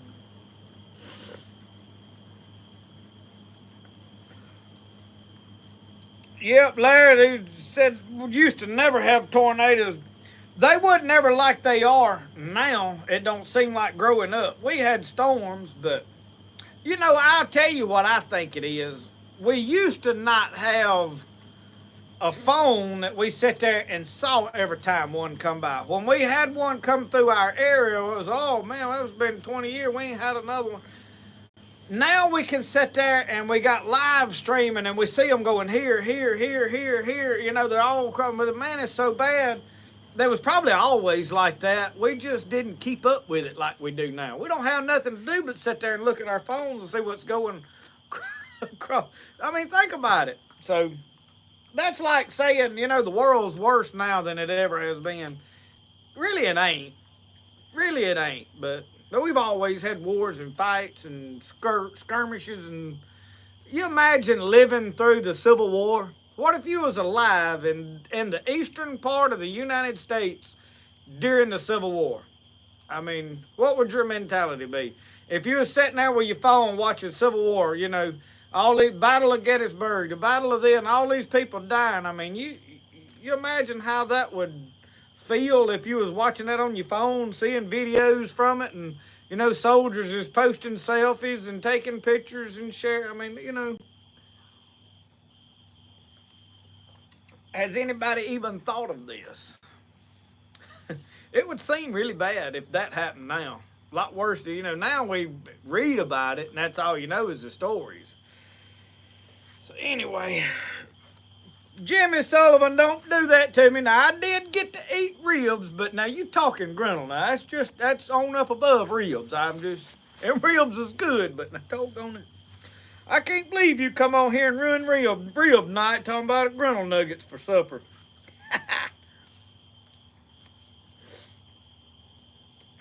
Tater salad, peas, and a big pan of Mexican cornbread. Mike Culpepper, that does sound good too. Now, me and Jose, we walked in there. We used to have some grocery stores around here that they still do it, but I don't stay out working and eat at them much more. I'm always at home. But we would go eat in them grocery stores at dinner, and man, like $6, you could get 3 meats and a meat and 3 vegetables. And then they would say, you want hot cornbread or regular cornbread? Well, we'd always get the jalapeno cornbread. It had corn and jalapenos in it. It's all they done it there. But it was good.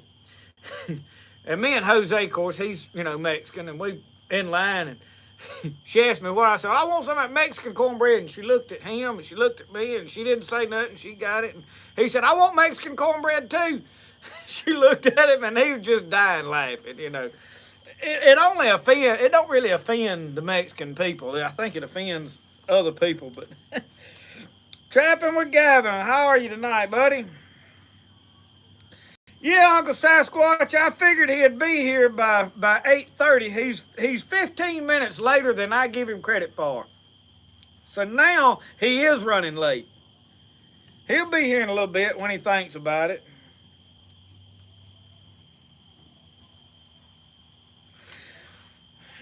Sweet pickles or dill pickles? I don't want no pickles in my potato salad. I can eat them if they in there, you know.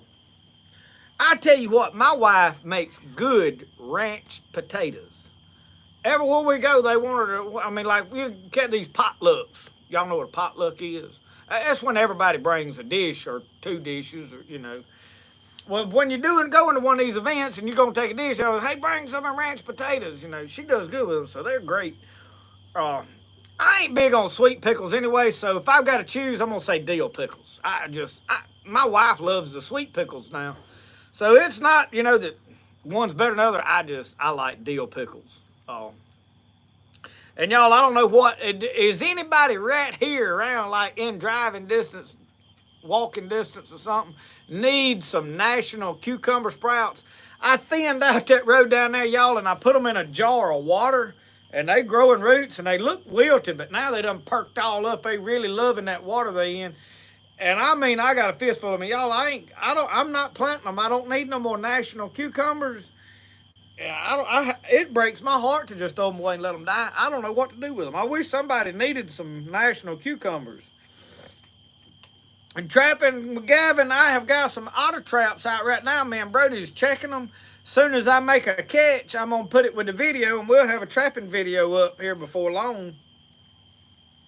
Oh, Jennifer Ocean Homestead, you can't bring myself to be anywhere around near snakes. I want hot sun in winter, but snakes and spiders are my breaking point. I got a solution to all your problems. And this is what my thing is. I really wish I had a pilot's license and a runway out here and my own personal bush plane. And this fall, sometime over in this summer when it gets so hot here that I'm through with the garden and I'm like, okay, this is miserable hot, I've had enough of it. I'd get in my airplane and I'd go to my land that I'm going to buy up there in Montana or somewhere. And I'd touch down and I'd stay there till way over into winter. All through fall, get my fill of snow and just enjoy winter and firewood and just building fires and staying in my log cabin and trapping and hunting and all this until I've had enough of the snow. And I'm like, okay, this is enough snow. I'm done with it. I'd get back my airplane and I'd fly right back down here to Mississippi and I'd stay here all the way through the spring into the garden season, get my garden planted, and then when it gets too hot again, back off up to Monday.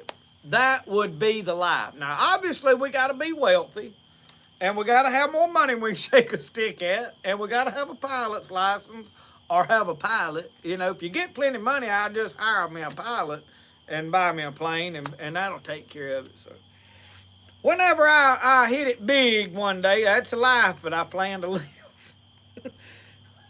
Hey, if you're going to dream big, right?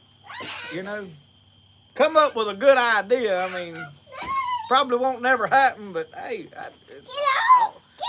come show him what he done got a snake wrapped around his neck here. Come here. Come here and show him your snake. You gonna get over here where they can see it? Now they think you got a real snake right there. Look at him.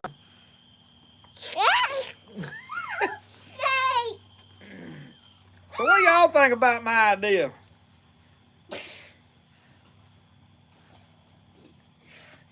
Oh no, I ain't driving no car all the way to Montana. I'd have so much road rage, no sir.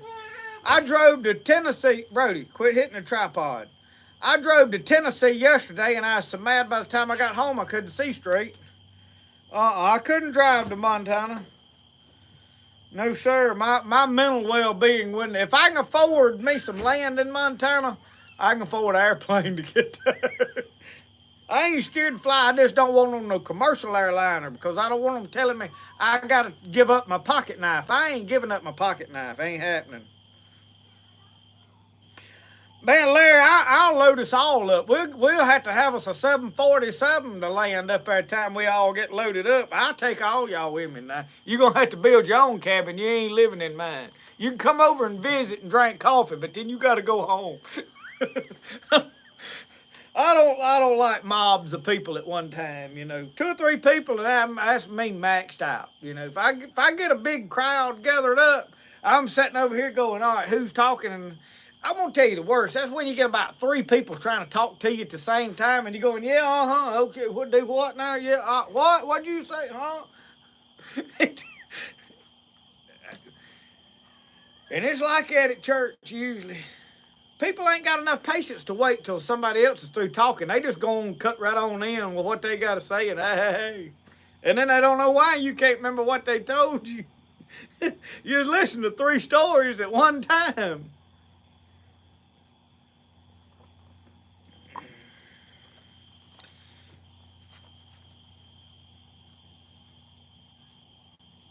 Yeah, Lyle Yarborough, that's why we're gonna be rich when we do this. We're gonna have more money than we can shake a stick at, you know. I mean, we're gonna be multi-millionaire by then.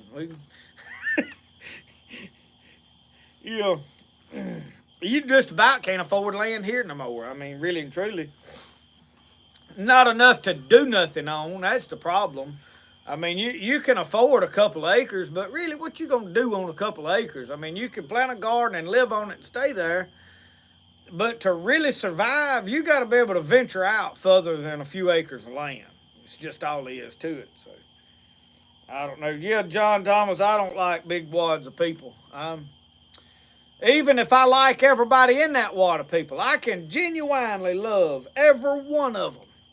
But when I get a mob of them together, I'm like, my anxiety gets up here. Uh.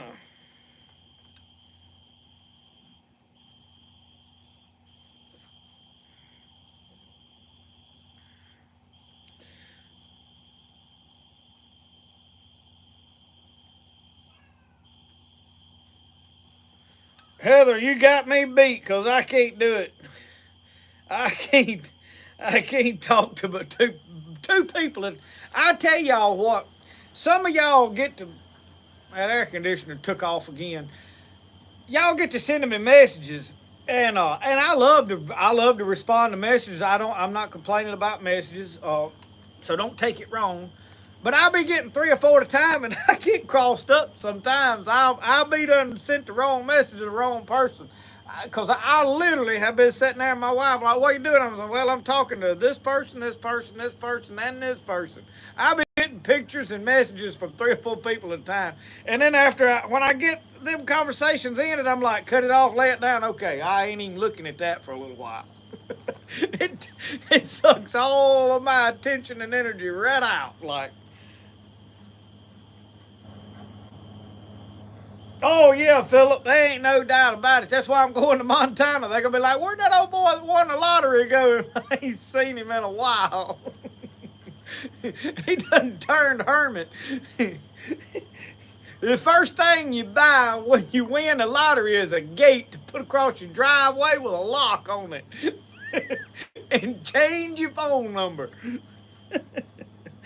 Oh Lord. I'm gonna buy me a big plot of land and I'm gonna get right in the middle of it and put a high fence around it to keep people out. That's where I'm gonna hide.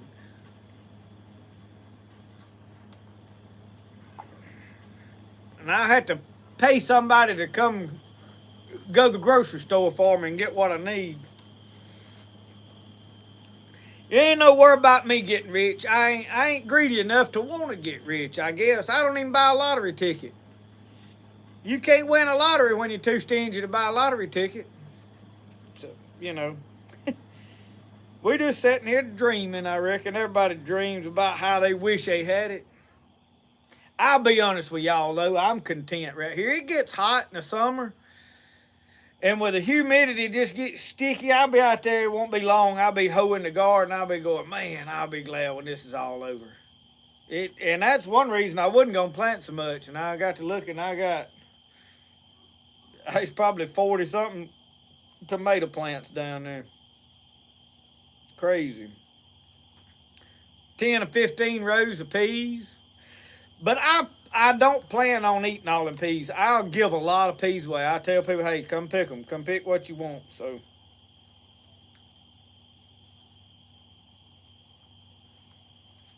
yeah, Cindy, it can be done if you're diligent and plan. My deal with it is the hunting part of it. You got to get off that land to go hunt enough stuff to keep the meat. But now, you could put some pigs on it and a couple of cows and probably eat pretty good if you're smart.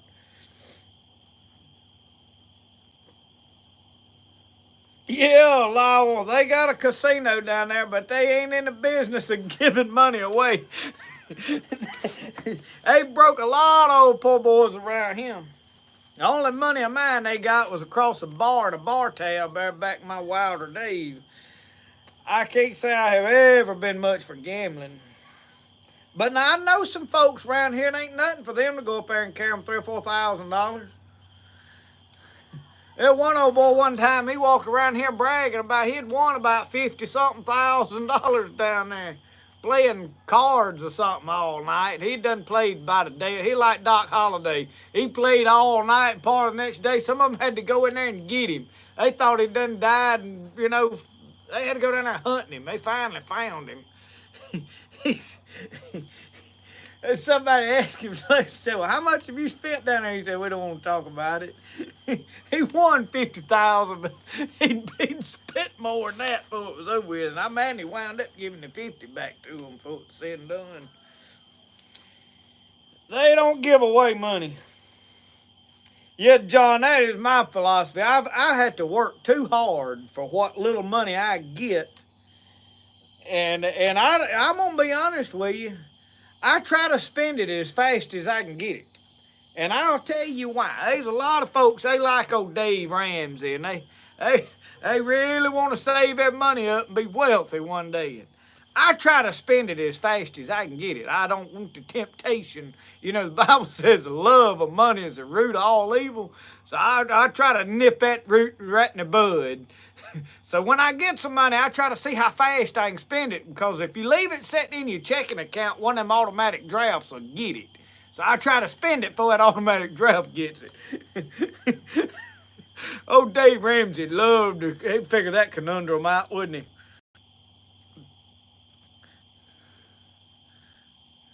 Oh, Lord, Lord. Do I have a pea sheller? I got 2 of them. Yeah.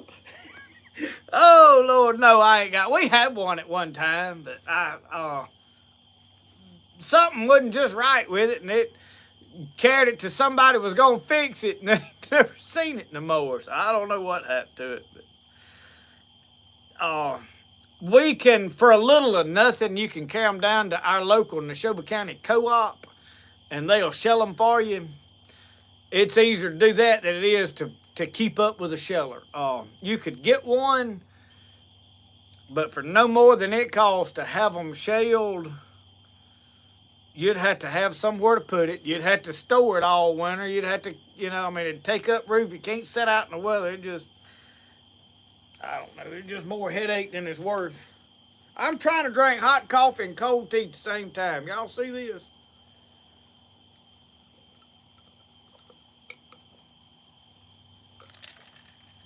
I reckon I'm doing it fairly successfully. Do any of y'all have experience with Kogan grass? Never heard of it. I probably got some around here and identified it. I can tell you what I got. I got nutsedge. I got old nut grass and Bermuda grass. Got them old long roots that runs up under your raised beds and comes up. When it gets up, you go to pull it up and it don't come. You get to pull it, and the next thing got a runner about a half a mile long. Lord help. But it's a pure double. Well, I don't need it then. Please don't bring none here. It's a wonder we ain't got it. I'm going to tell y'all, I about got worked up planting them peas out there today. All that mess that was out there in there.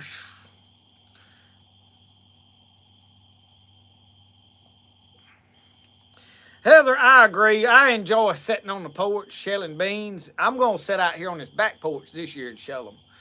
I have got to get me some fans rigged up out here. I hadn't really tried to. Right now, all of my lights is rigged up on a little timer deal that's plugged in there, and I just turn it on and off. It's plugged in. But where I run my refrigerator is on power to a breaker in the house. I'm going to come off of it and put me a plug up and wire everything in, and I'm going to put me some fans. I don't think I want ceiling fans. I think I want something over here against the wall. And I've got a fan around yonder my dad-in-law gave me, but that thing sounds like an airplane. Battery, saying my battery is low. Let me hook up my.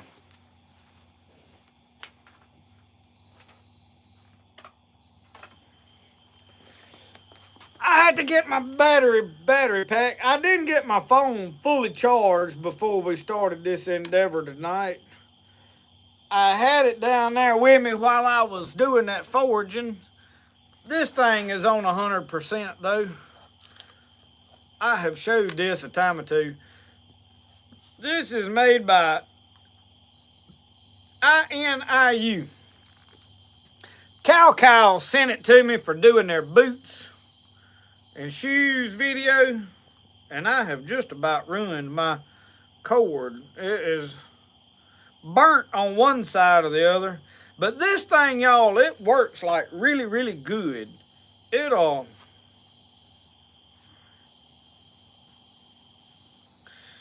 I've got another one, that solar one, and it works good, but not near as good as this one as far as charging your phone up fast.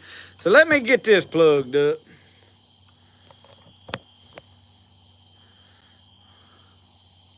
And I don't know that it's working or not.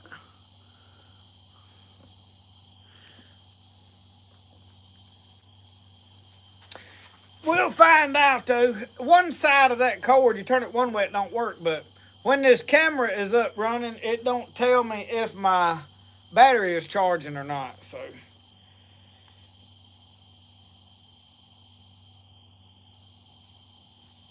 it has finally stopped snowing in Colorado. I seen somebody, who was I watching the other day? Still bundled all up in coats. Oh, Timmy up there at Truck House Life in Alaska. He's building on his house. I hadn't watched all of it. I just seen the thumbnail come up. I didn't even watch the video. But he had a big old coat and he was going snowboarding or something. I said, my Lord, that's why I'm like, go to Montana, then come back. Or I'd go to Alaska. I mean, I would love to live in Alaska in the wild part of it, but I'd want to come back down to Mississippi for gardening season, till it gets too hot, and then back off up there I'd go.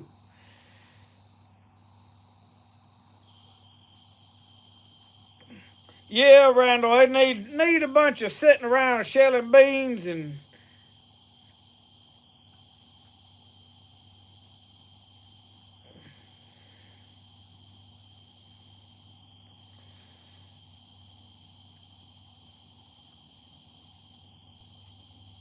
Homestead, that is what I am thinking. We got, what is the temperature right now? It is...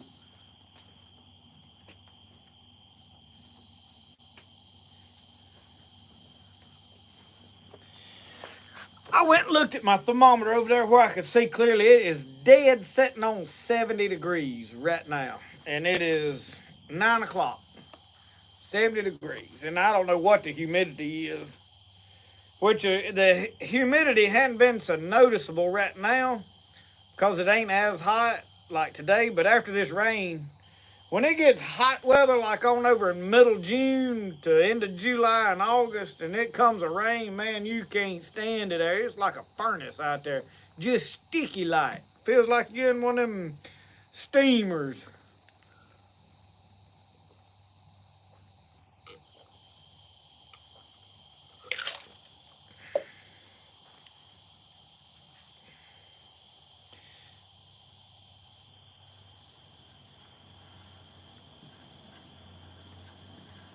So y'all got snow on the ground and peas in the ground too? How in the world do y'all manage that, Michael?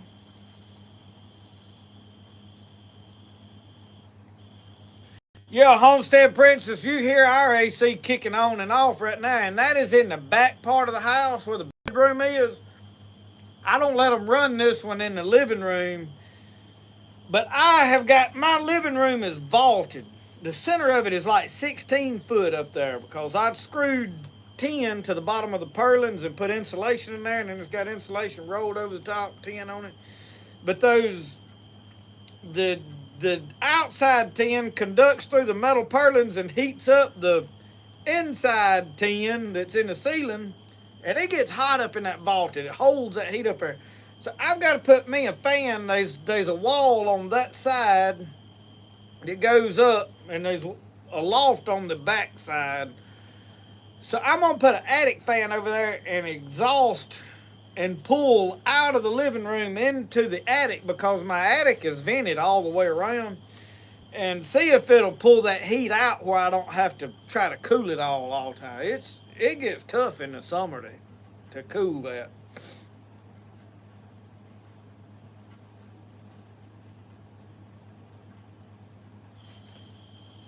Randall, I don't know what our humidity is at here. I could probably pull it up on my phone if I wasn't filming with it, see, but I'm adding this close to that. It is 70 degrees though. Homestead Princess, is it 93 there now, or it was 93 today? Big difference. I'm curious. Philip Philip said he's eating homemade cobbler. You know, I was sitting here thinking about I wish I had a bowl of that ice cream in yonder. I like some ice cream. And I tell you what's good in that ice cream. And that's that beauty berry jelly that old Mike Guerin sent me from Oklahoma. He sent me the recipe to that, and I don't know what I've done with it.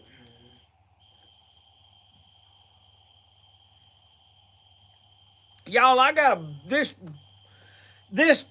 peach tree out here that's got them smooth skinned peaches. It's the only one that made. The birds didn't know what they was, so they didn't eat it. And it come a big rain the other day, so they all split. I mean, they got splits like all over them where that skin split. So I felt that one of them was kind of soft this morning. I grabbed it and bit off into it, and doggone, man, that thing's good. And I don't know if it ain't.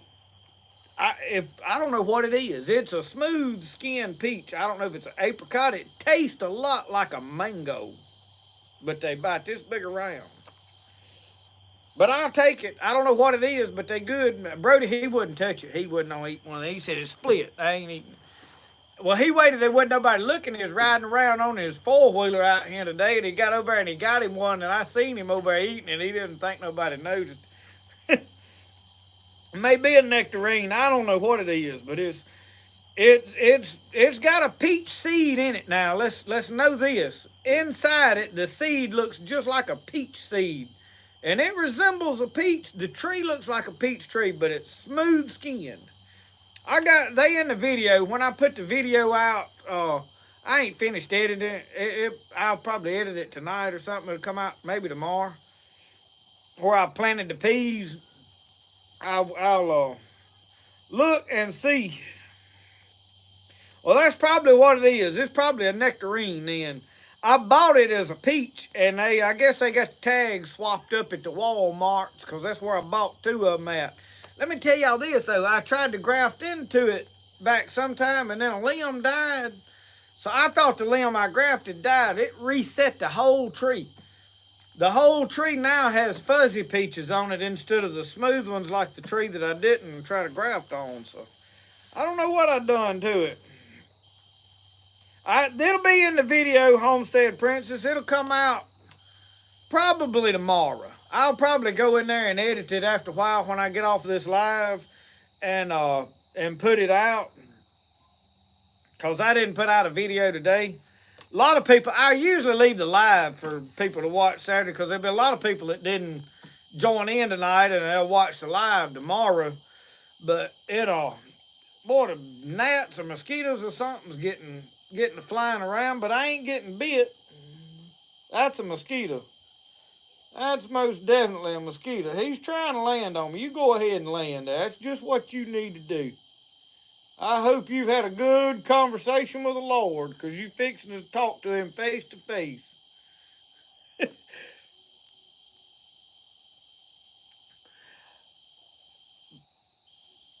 That vanilla ice cream is good with jelly. I'm a jelly and ice cream now. I like my chocolate syrup in it, but now peach cobbler and vanilla ice cream is hard to beat. What was that racket?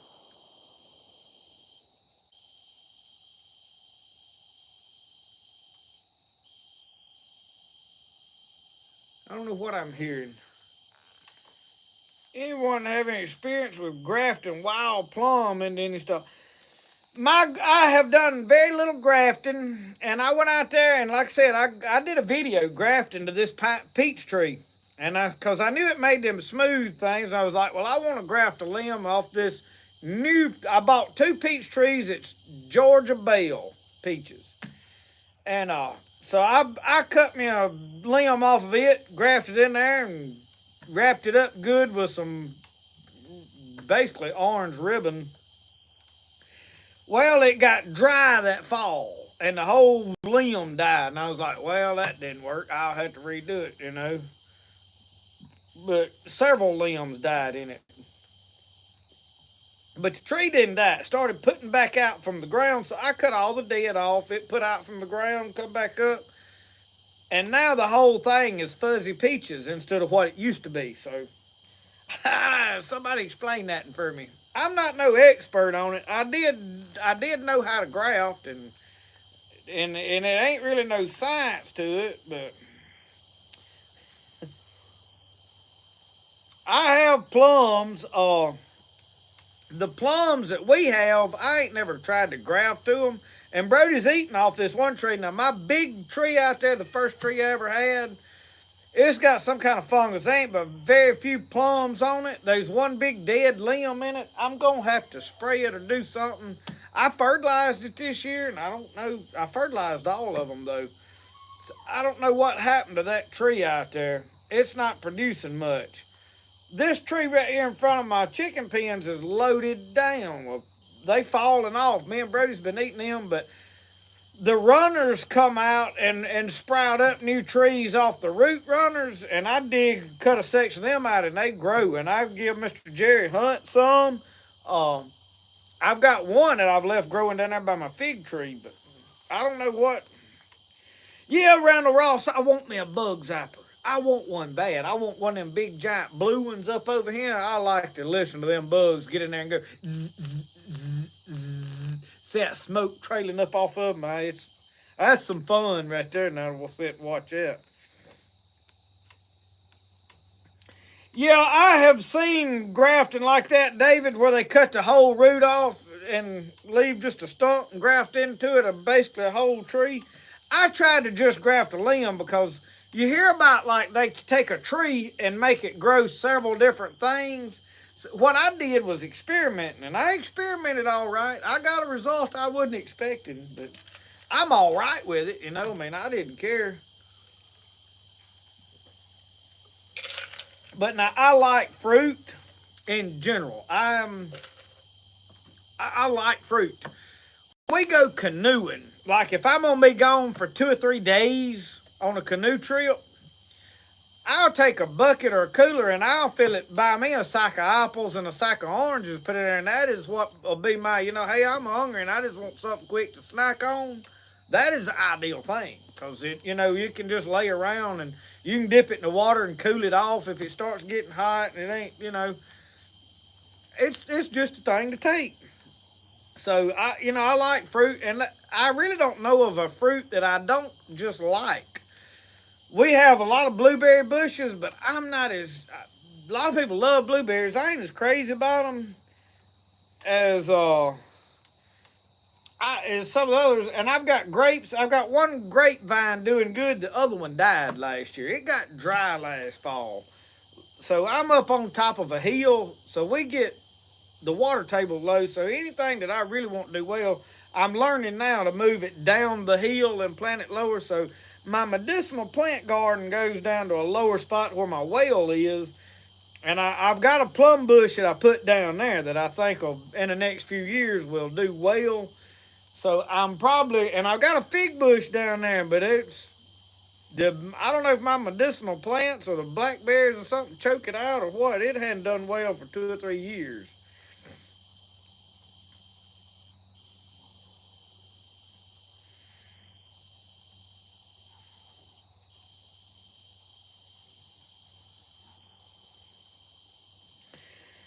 Did the wild lettuce tincture work for pain? Yes, it works. Now, know this. All wild lettuce is a mild pain reliever. I hear people talk about opium lettuce like it's going to be strong as heroin, or, it ain't. It's about like taking a couple of Tylenols, maybe a little stronger than that.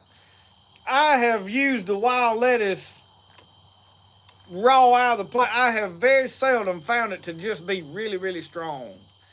So you condense it way down, and even the tar that I made is a good sleep aid and like mild pain reliever. I really don't think wild lettuce is as strong a pain reliever as the skull cap. That skull cap I hadn't tried it this year. I did a video on it. I did a video last year. I'm talking about, I was like, it's strong. So how much wild lettuce do you take? Now, when I made a tea out of it and I drank like a couple of cupfuls of it, had a stronger effect than me taking a spoonful of the tincture. Now, if you take that tincture and turn it up and take you a shot glass full, well, it might, I hadn't took that much. Number one, I made the first out of um, apple cider vinegar. Well, it just about turn your stomach and make you throw up by the time you drank a couple of good swallows. Well, I made it out of alcohol, and I'm going to tell you, it is stout as far as the bitterness to it. It works. If I'm hurting, got pain, it'll numb the pain. It works, but it ain't like just people calling it hair, opium lettuce. That ain't even close. It ain't near about that strong.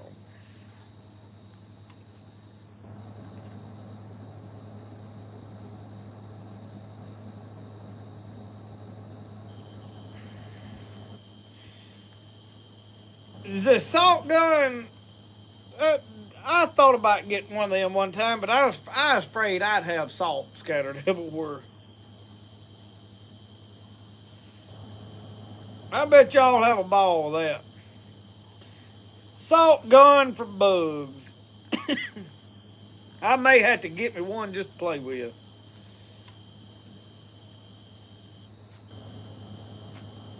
Donnie Hill, you turning the big 50 tomorrow. Happy birthday. Enjoy it.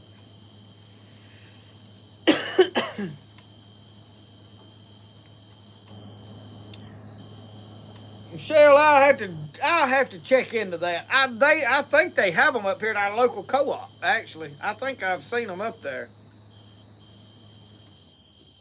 and I think I have got some friends around that have told me they had one. I can't remember. I about know somebody had said they got one. I know somebody had one of them tennis racket looking things that you swap around and electrocute them, and they was playing with that. I seen that somewhere the other day. Somebody had one in their hand. I'd be scared to give it to Brody, though, Homestead Princess. He'd be shot me with it. Me and him got into a tangle the other night. I was sitting there fooling with something. I don't know what I was tinkering on. He shot me upside the head with that Nerf gun. I'm talking about right upside the head. Well, that wasn't the worst part. He done shot me about 2 or 3 times with it, and I done told him to quit shooting me in the head, but he hit me like right there, and I was like, you just missed my eye that much.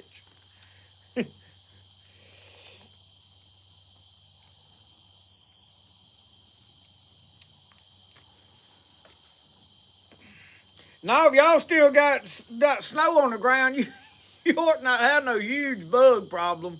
You can see right here in the lights, which, they really not that bad. One year we had this June bug infestation. There's a few of them around here now. You see me swatting at one along, it come flying through like a helicopter.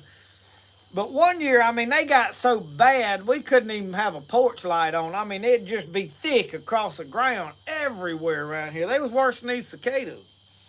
Which, y'all, I ain't got any cicadas on my property. There is none nowhere around here. I ain't heard none hollering. I ain't seen none, no nothing.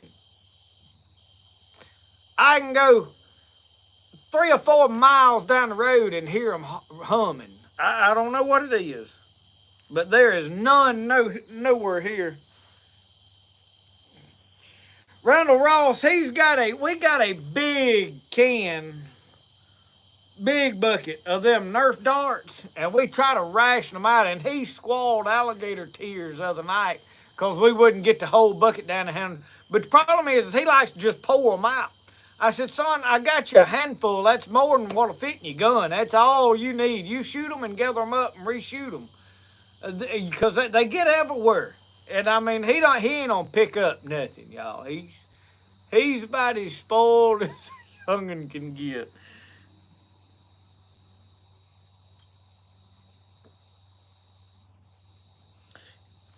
Yeah, Cindy, I could see Brody with one of them tennis racket bug zappers. I could see him getting a belt to his rear end after he zapped me with it. Yeah. Yeah, Appalachian explorers. I know several people that's been fishing with cicadas. In fact, Jimmy Sullivan, if he's still here, he had been fishing with them. He and then somebody put pictures on my Facebook page of pictures of some fish that they had caught with them.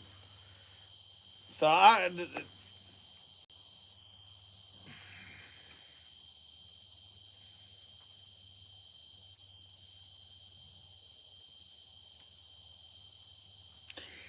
yeah, Larry Xander, I have put the Ziploc bag of water and drop a penny in it. Something about the penny in it was supposed to work. And you know, it seemed like it might have helped a little, but the flies is the thing that I hate a fly. I'd rather have mosquitoes than I had flies. I am not kidding y'all. And I'll tell you why.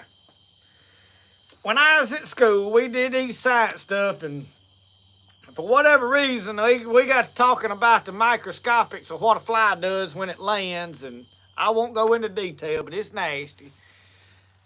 And every time one lands on the rim of my glass right there, if I'm sitting here and a fly lands right there, I'm done with it.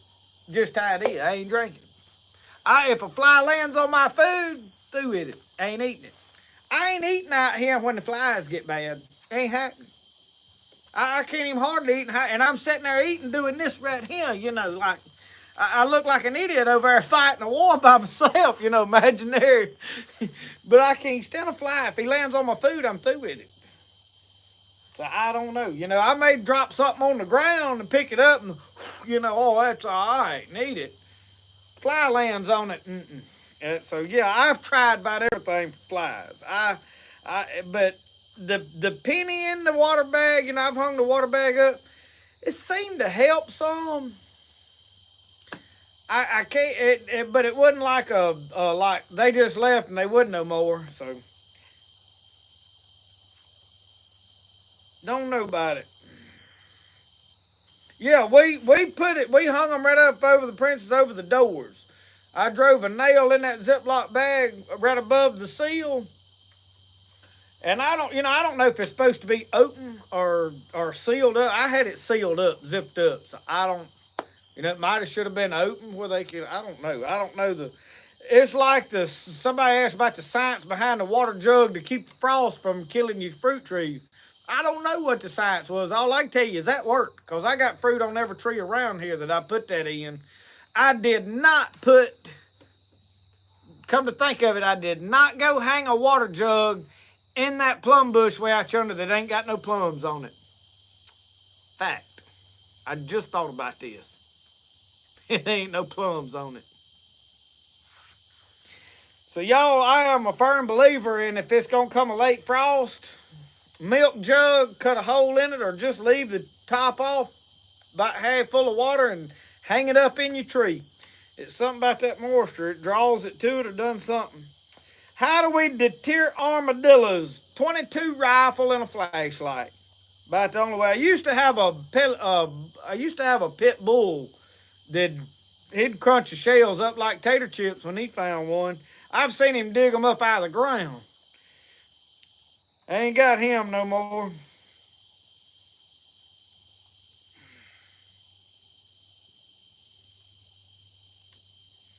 David Rush said every home in Louisiana has a bag of water with a penny in it.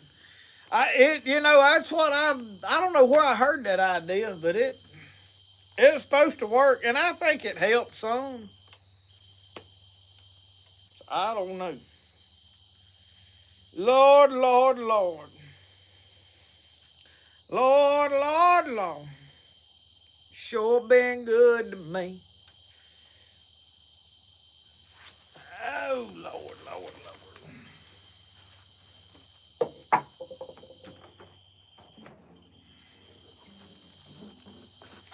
Oh, y'all.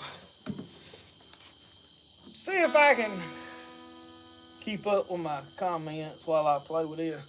I have been working on something here.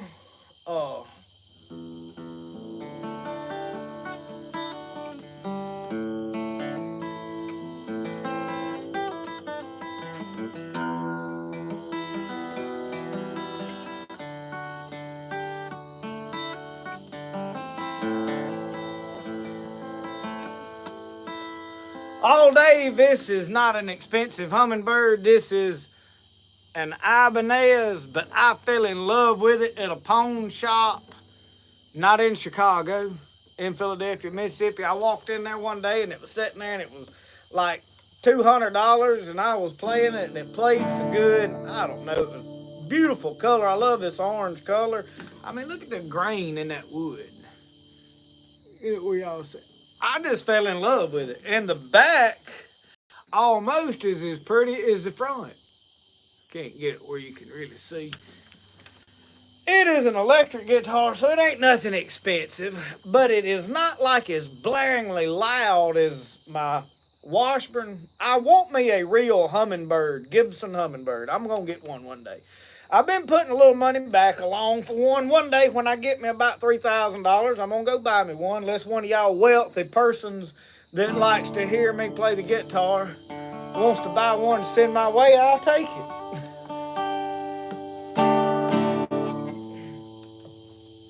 So anyway, I'm like old J.R. Willis said, a cheap guitar as far as playing is as good as any of them. The reason I want an expensive guitar is, I got some cheap guitars to play with, carry campouts. I want to buy me a good guitar, which I've got a couple of good guitars, but that way if I ever need to sell them, need my money back, they'll hold their value, you get your money back. I don't really necessarily think it is probably going to play and sound better than this one, but it'll probably be better than this one. This one ain't really that great. It's got some buzz.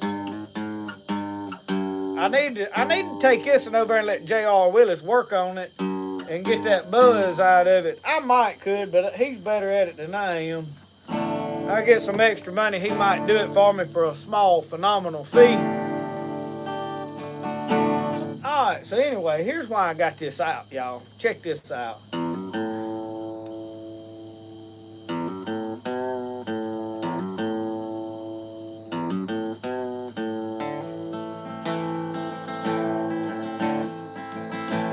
From the highest mountain to the river that flows,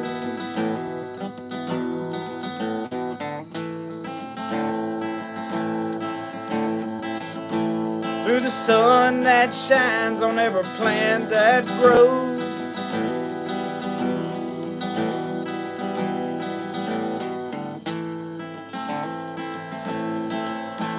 you can feel it in the wind and you can feel it in the rain.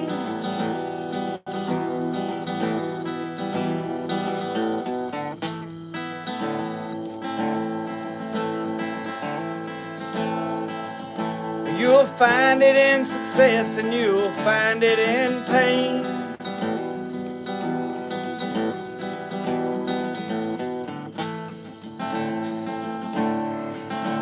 It's the spirit that moved on the face of the deep.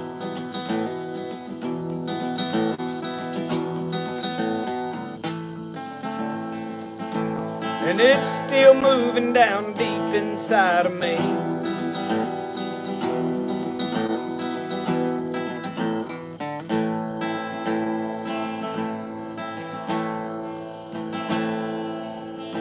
From deep in my soul, through videos it pours.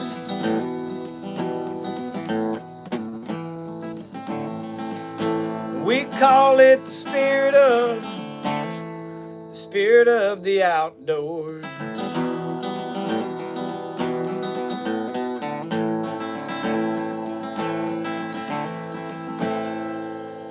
That is the work, y'all, of the future theme song of Spirit of the Outdoors. A lot of practicing I got to do, a lot of work I got to do on it. And of course, my playing is not good at all. So when I get ready to actually record it, I may have to get somebody to help me that can really play. I'm more of a play with the guitar than actually like a good musician type fella. I just enjoy it. But I did write that.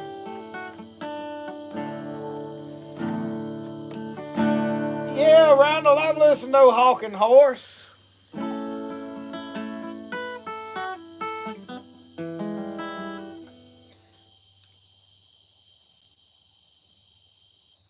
Well, David Russian, you get tired of that old Gibson, you just mail it on up here now.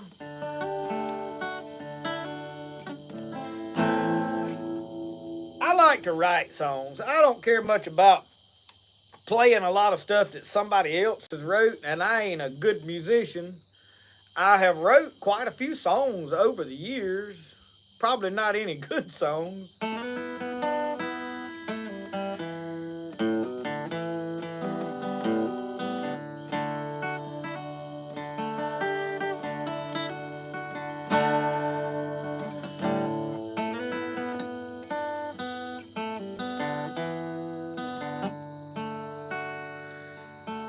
I'm gonna write this one before long. I got a couple of lines wrote, that's about it. Said I'm a medicine man. He was walking around with a book in his hand.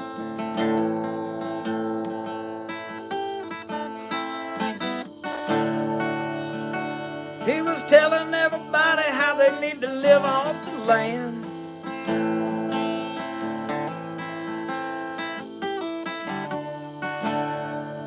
So I gotta come up with a few more lines for that one. That's about as far as I got. So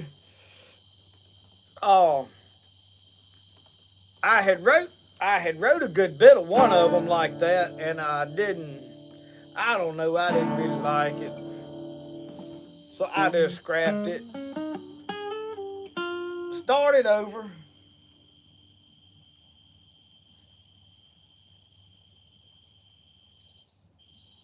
Uncle Sasquatch, you play guitar on a occasion there, don't you? I think there's several of y'all on here that play. I know there are some good musicians out there, and I know that I ain't a good musician. G, C, E back.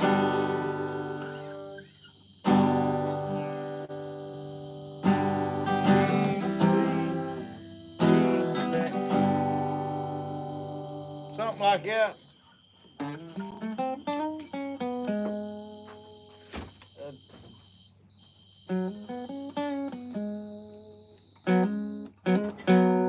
Well, Uncle Sasquatch, I ain't played in a while either.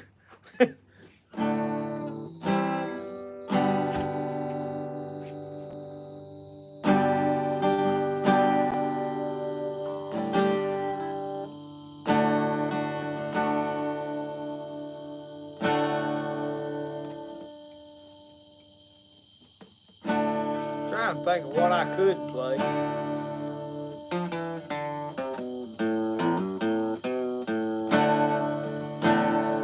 Preacher man says it's the end of time, and the Mississippi River, she's a going dry. Interest is up and the stock market's down, and you only get mugged if you go downtown. I live back in the woods, you see, woman and the kids and the dogs and me.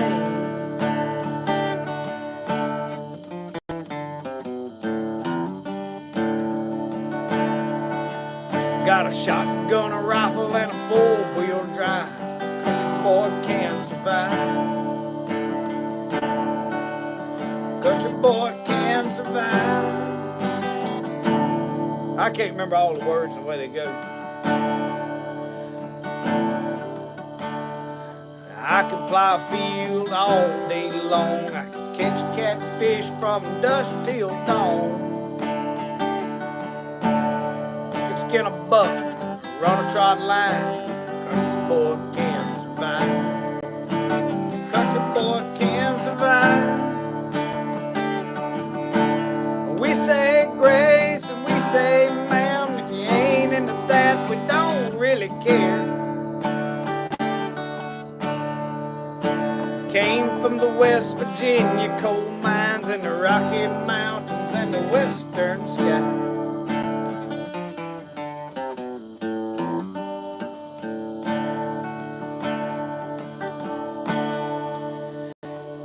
Said I had a good friend in New York City. Never called me by my name, just Hillbilly.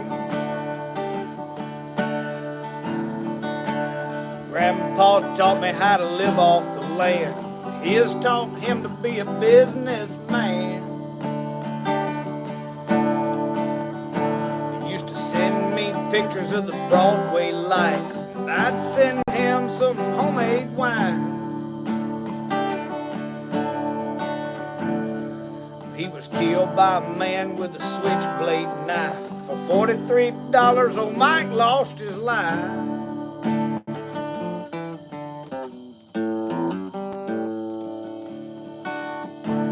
I'd love to spit some beach nut in that dude's eyes and shoot him with my old 45.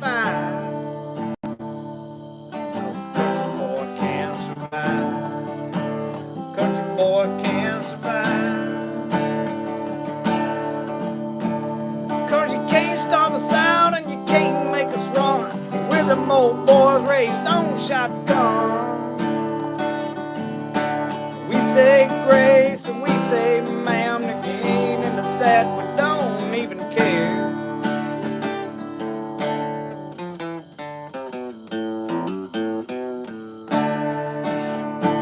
We can skin a buck, run a trot line.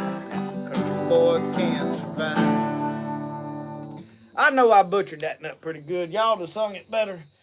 Oh Lord, what all we got going on here? Oh Lord, don't start doing requests, y'all. I can't play no requests. I can barely think of what I know.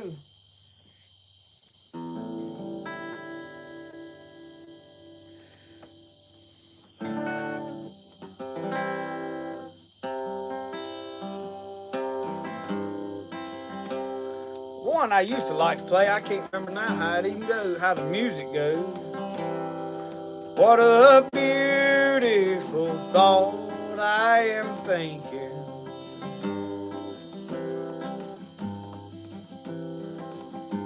Concerning the great speckled bird.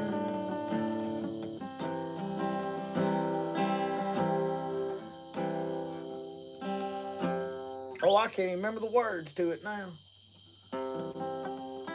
That is bad to have a memory that is that bad. I can either sing it or play it. I can't hardly play it and sing it.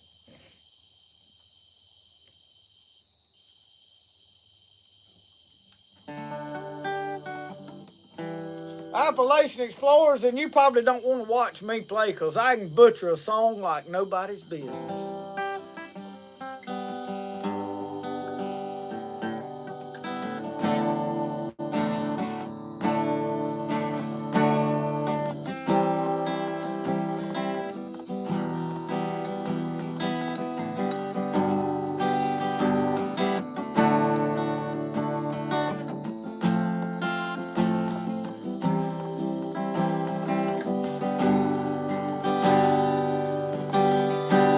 If I leave here tomorrow, would you still remember me? 'Cause I must be traveling on now. I can't even remember how that goes. So many places I've got to see. Let me see now.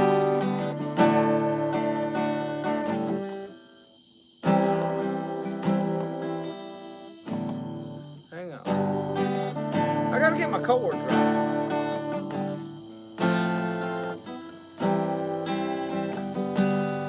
If I leave here tomorrow,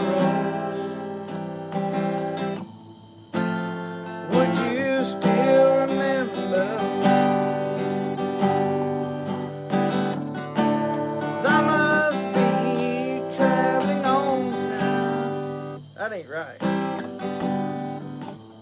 I know so many places I've got to see.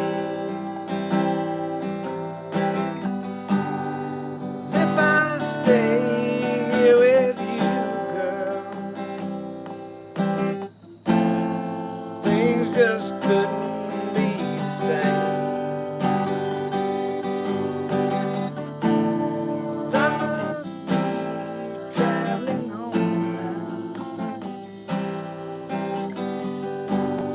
Anyway, I can't remember. It's been so long since I played. I used to could play all that stuff, and now I done got to where I can't keep my my chords in the right rhythm.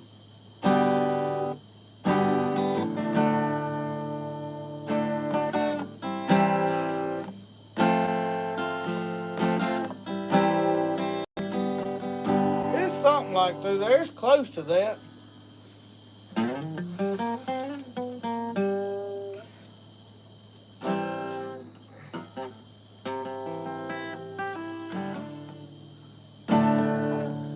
I know.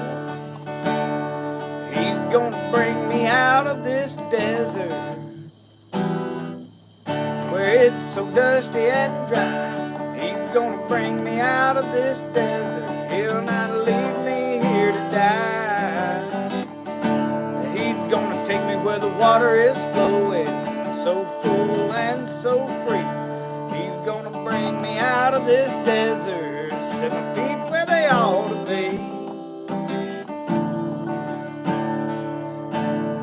For too long I have stood here with sand up to my knees, begging and a pleading and a praying, oh Lord, bring me relief. He's gonna take me where the water is flowing, so full and so free. He's gonna bring me out of this desert, on to the Garden of Eden I see. He's gonna bring me out of this desert where it's so dusty and dry. He's gonna bring me out of this desert. He'll not leave me here to die. He's gonna take me where the water is flowing, so full and so free. He's gonna bring me out of this desert, set my feet where they ought to be.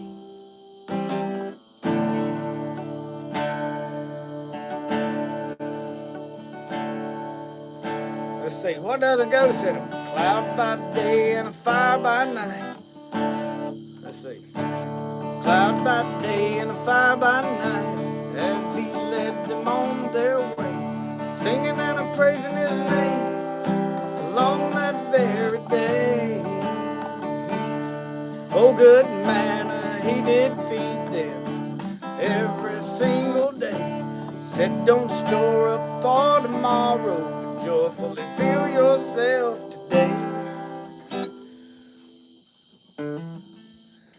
I played for probably, when I was in high school, I played, that was in like 97, 98. I played for 4 or 5 years, a lot. And then up in probably 2003, along the time my daughter was born, somewhere in there, I laid it down and I didn't play for a long time. I picked it back up in, I don't know,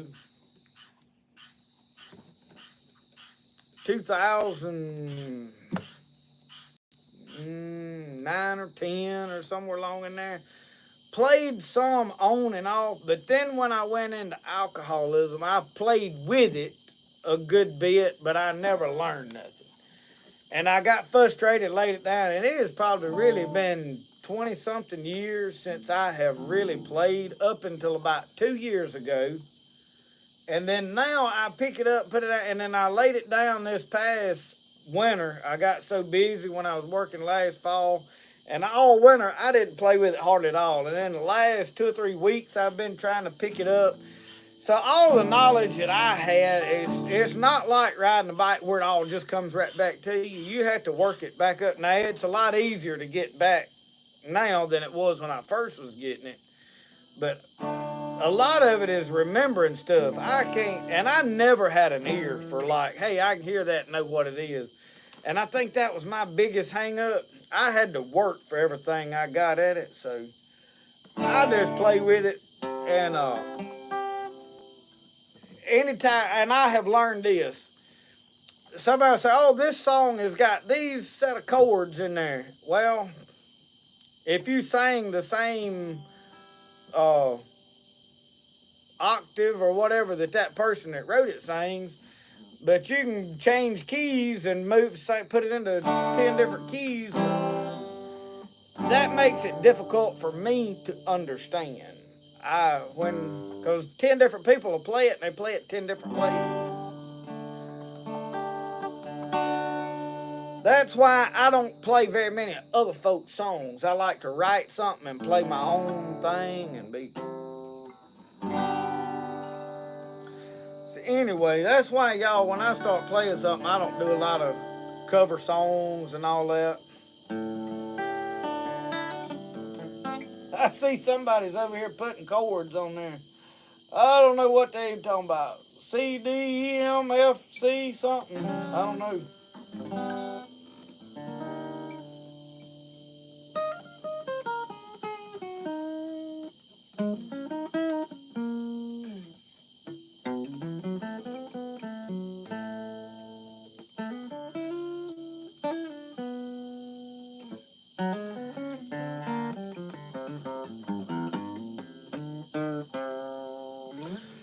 So anyway, I don't do no whole lot of guitar playing. I just want to show y'all my theme song I've been working on. I'm going to get it mastered and make a video on it. Oh, Lord. Oh, so what y'all want to talk at now?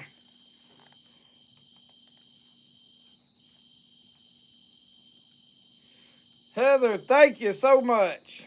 We'll see you sometime Sunday morning then. It is 9:48. Ain't none of us gonna be here no long while. I am fixing to go in there and get settled into a recliner somewhere. I got a video I have got to edit actually. I need to anyway.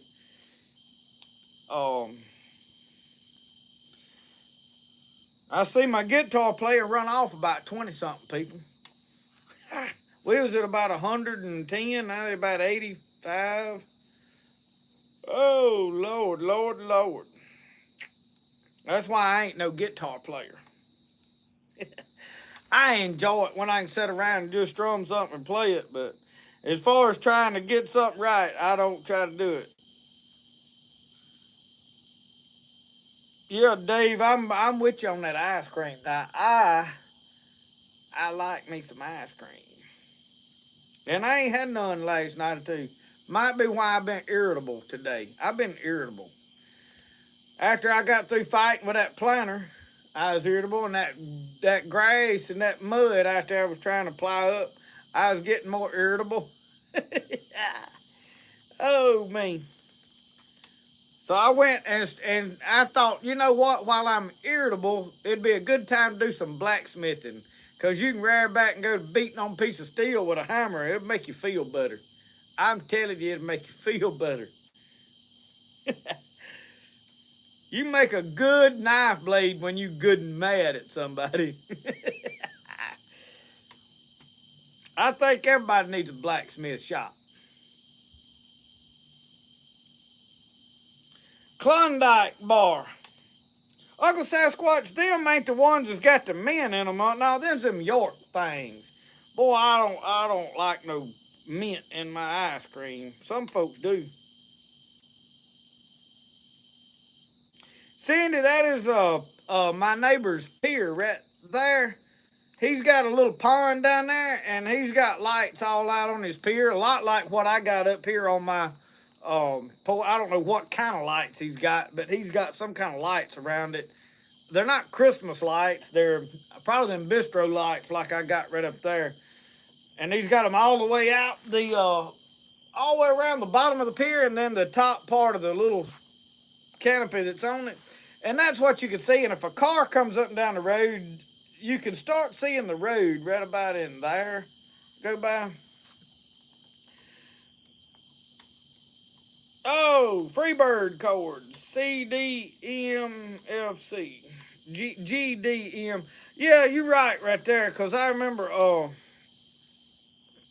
I have, it's been a while since I have played that song. And it just come to my mind. I'll be honest with y'all. I used to love music. And I liked the old classic rock and roll and older country, and then I like bluegrass. And then now I got to where I'd really rather listen to classical than about anything, because it keeps my mind peaceful and clear and smooth, and if I listen to something a lot real fast, like bluegrass, man, I get all worked up and antsy, and it makes me nervous. You know, I love it, but it affects my, you know, I get, I can't make pottery listen to bluegrass much. So I used to love music. I've got to where now I'd rather listen to a book or, I don't know. I'm bad to watch YouTube videos, and here lately I've been on the Sam Holmes sailing kick. I have been watching old Sam Holmes. He's been sailing around the Mediterranean Sea, and I'm way behind on his videos. So I went back and started watching them in sequence, and I watched them for 2 or 3 days now, and that's about all I have watched. But I about got burnt out on that, and sometime yesterday I got tired of watching them and turned them off, and I ain't watched nothing 2 days except Fred Sanford. I like to watch old Fred G. Sanford, period, speaking.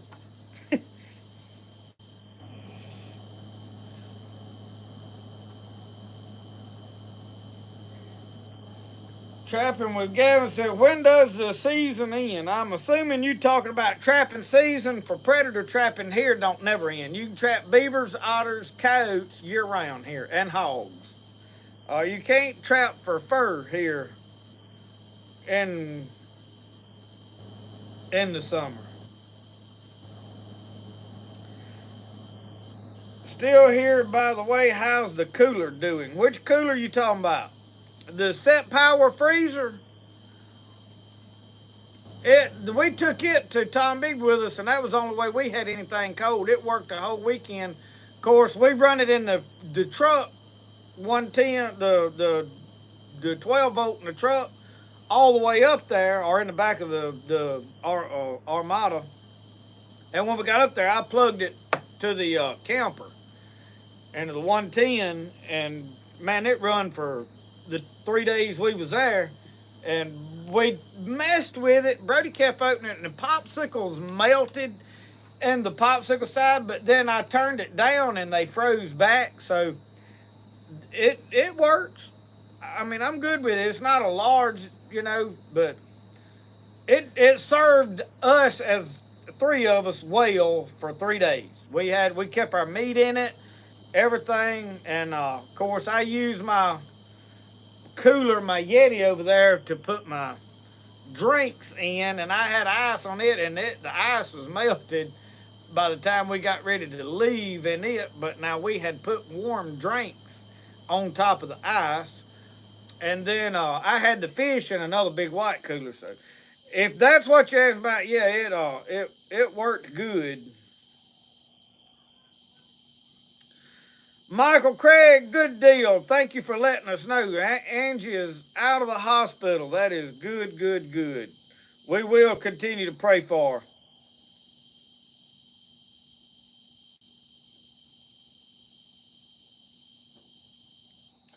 Prayer's ice cream, but I'm not going to turn down a bowl of whatever you're eating. I'm going to be honest with y'all. I like the best choice in a plastic bucket. Now, I love Bluebell ice cream, but Bluebell too stingy. They won't give me that pasteboard, old cardboard floppy tub to put it in. I don't do that. If you can't give me a good plastic bucket, I can put my crappie fillets in. I ain't buying your ice cream. That's just a fact. Ain't that right, Brody? What kind of ice cream you like? Chocolate. Chocolate.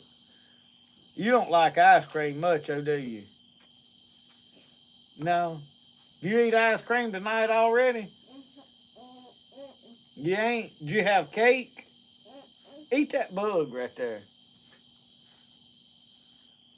Just grab him and pop him in your mouth. He ain't gonna eat the bug, don't worry. Oh, Lord, Lord, Lord. How is Casey Murray?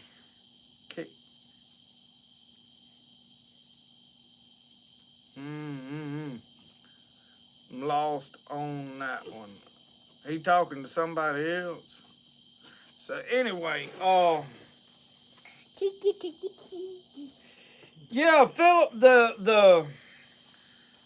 the set power freezer, for the price of it, if you just, I'll bear this in mind. If you're going to plug it to your truck battery and stay 2 or 3 days, it's going to drain your battery. As long as you drive into somewhere, run it on the truck. When you get where you're going, you need to plug it into 110 then when you get there. And for going camping, most of them do that. I am probably going to see about trying to acquire me some kind of a solar powered setup. I really would like to have one of them fold out big solar panels that I can put on top of my buggy when I'm going. But the only problem is anywhere in this swamp that I would go and use it, take it with me on an overnight, to the swamp and such as that, I'm not going to have sun enough under them shade trees for a solar panel. So that is kind of out for most. Pickinsville campground, solar panels on the camper would not have worked. It is a complete shaded campground. So solar panels is a good thing in certain places, but hearing you under a lot of shade trees, not going to help you much. So I don't have a good answer. What I'm saying is it'll drain your battery. As far as it working and it doing what it's supposed to do, it does it and does it well. It'll be a freeze. You can turn the whole thing down to freezing and keep everything in it froze solid as a block of ice for 2 or 3 days if you want to.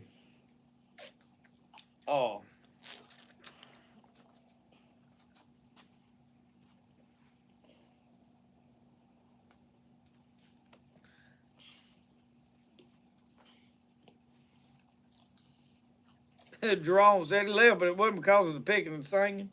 Oh, yeah. Dad. Hang on. Would you please say a prayer for my old man who is in recovery treatment center? He needs some divine intervention from God for his addiction to meth. SDM. Okay. Give us a name that we're praying for, please. Just the first name is enough. I don't need nobody's details of all their personal information, but Brody, get back. But yes, he's in a recovery treatment center. Jeff. So y'all, let's pray for Jeff. He is yes, Larry Alexander. It was Sam Allen that the giveaway knife was for. Sam Allen. Sam Allen is doing better. Now, Sam Allen had a scare here the other day, started having some seizures, had to take him back down there, and they had to do some... Brody, put the rock back over there where it goes. What? Whatever you was rattling in, get over here and get away from that stuff. Get out of that mud. But now, Sam Allen is at home. Sam Allen is doing okay. Sam Allen still got a long way of full recovery, but he's getting a little better all the time. God has really, really touched that boy. Prayers work. But now he still needs prayers. He's still got some healing that he needs to happen, and it will. He's getting there. So I'll be praying for Jeff. He's been an addict for 30 years. Yep. It's time to walk away from that. And I'm going to tell you about the only thing that is going to get somebody from meth is when they have a encounter with Jesus Christ.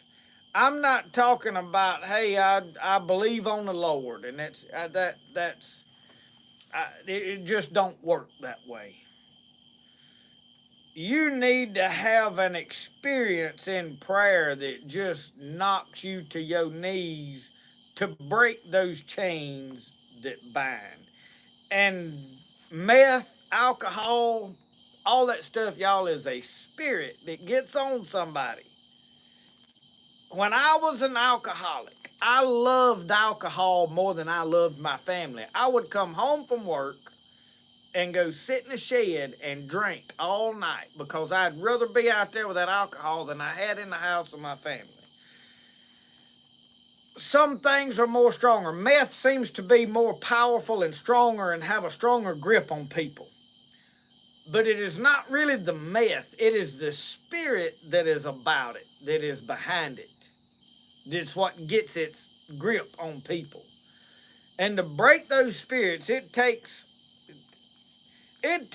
people praying that are prayed up, making sacrifice in their life for Jesus Christ, that have power. People that don't sacrifice anything for God, they just, I just believe on God, and I'm going to try to be a decent person, and that's it. I'm not going to make any special sacrifices anywhere to get closer to God.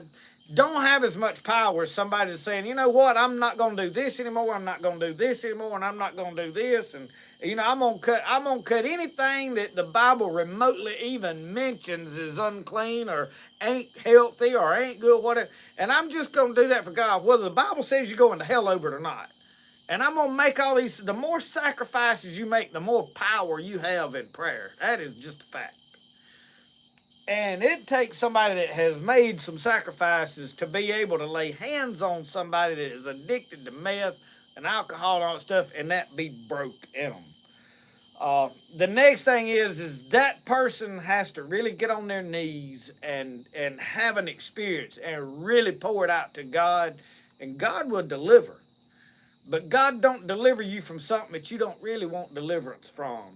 And that's the hard part right there. There's a lot of people that, like me, I knew I needed to quit drinking.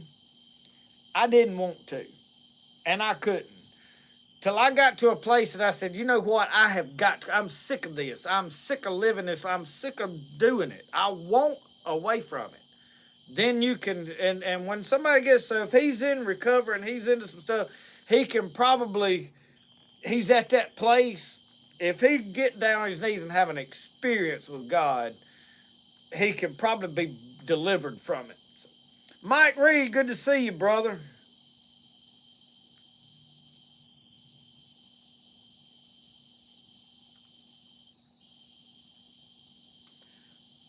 Yep, we ain't none of us far behind you, Mike. I am wore out myself from planting a garden today. So we'll be praying for Jeff.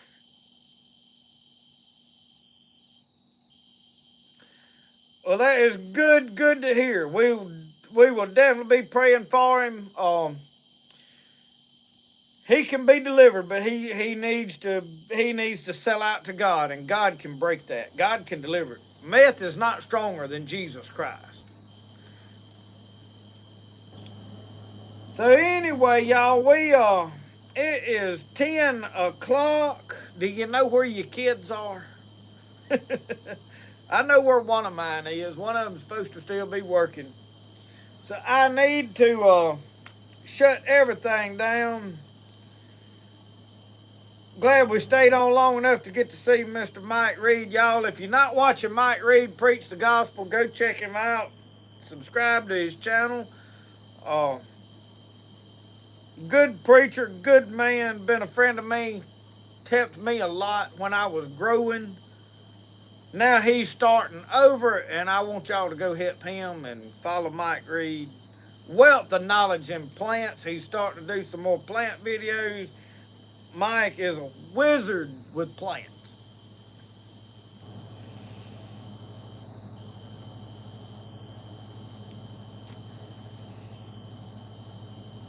Well, y'all, I don't want to shut down no prayer meeting. David Russian, go pray for him. I agree with that. Yes, sir, Appalachian Explorers, you might can teach me something. I don't know. I'm probably too hard-headed to learn much. I just enjoy playing with a guitar. I ain't good with one at all. I like guitars. Is my thing. And I'm not really trying to see how good I can get one. You know, some people it's like a challenge, and I got to master this for me, it is just a relaxing to grab it up and strum a little bit and make up a song, and that's about it. That's about all I'm interested in. I never have no desire to sit down on a stage and play in front of people, you know. I make a strum a little bit and sing a song to the Lord, and I'm good to go. I don't desire to be a professional musician, but I do like playing with it. And I'm willing to learn some stuff. I just ain't, I got so many irons in the fire, I can't dedicate to playing several hours a day to really get good at guitar playing. So anyway, Maiden 13, still praying for you and your son and your husband. Thought about y'all the other day. So anyway, y'all, go subscribe. Watch Mike Reed. He'll be preaching this weekend. Hope I'm fixing to go edit a video. Hopefully it will be out in the morning. Then next, other than that, whether I do or don't, there'll be a video. I've got to film tomorrow just in time. That'll come out Sunday. So anyway, thank y'all for joining in tonight and sitting and taking time to watch me eat a bunch of ribs and fill my belly up and pick and carry on and have a good time and butcher some old guitar songs and just have some fun tonight. Y'all, that's what it's all about, having a good time. Thank y'all for watching. Remember, the best way to do things is the way you like to do it. We'll see y'all. Y'all have a good one.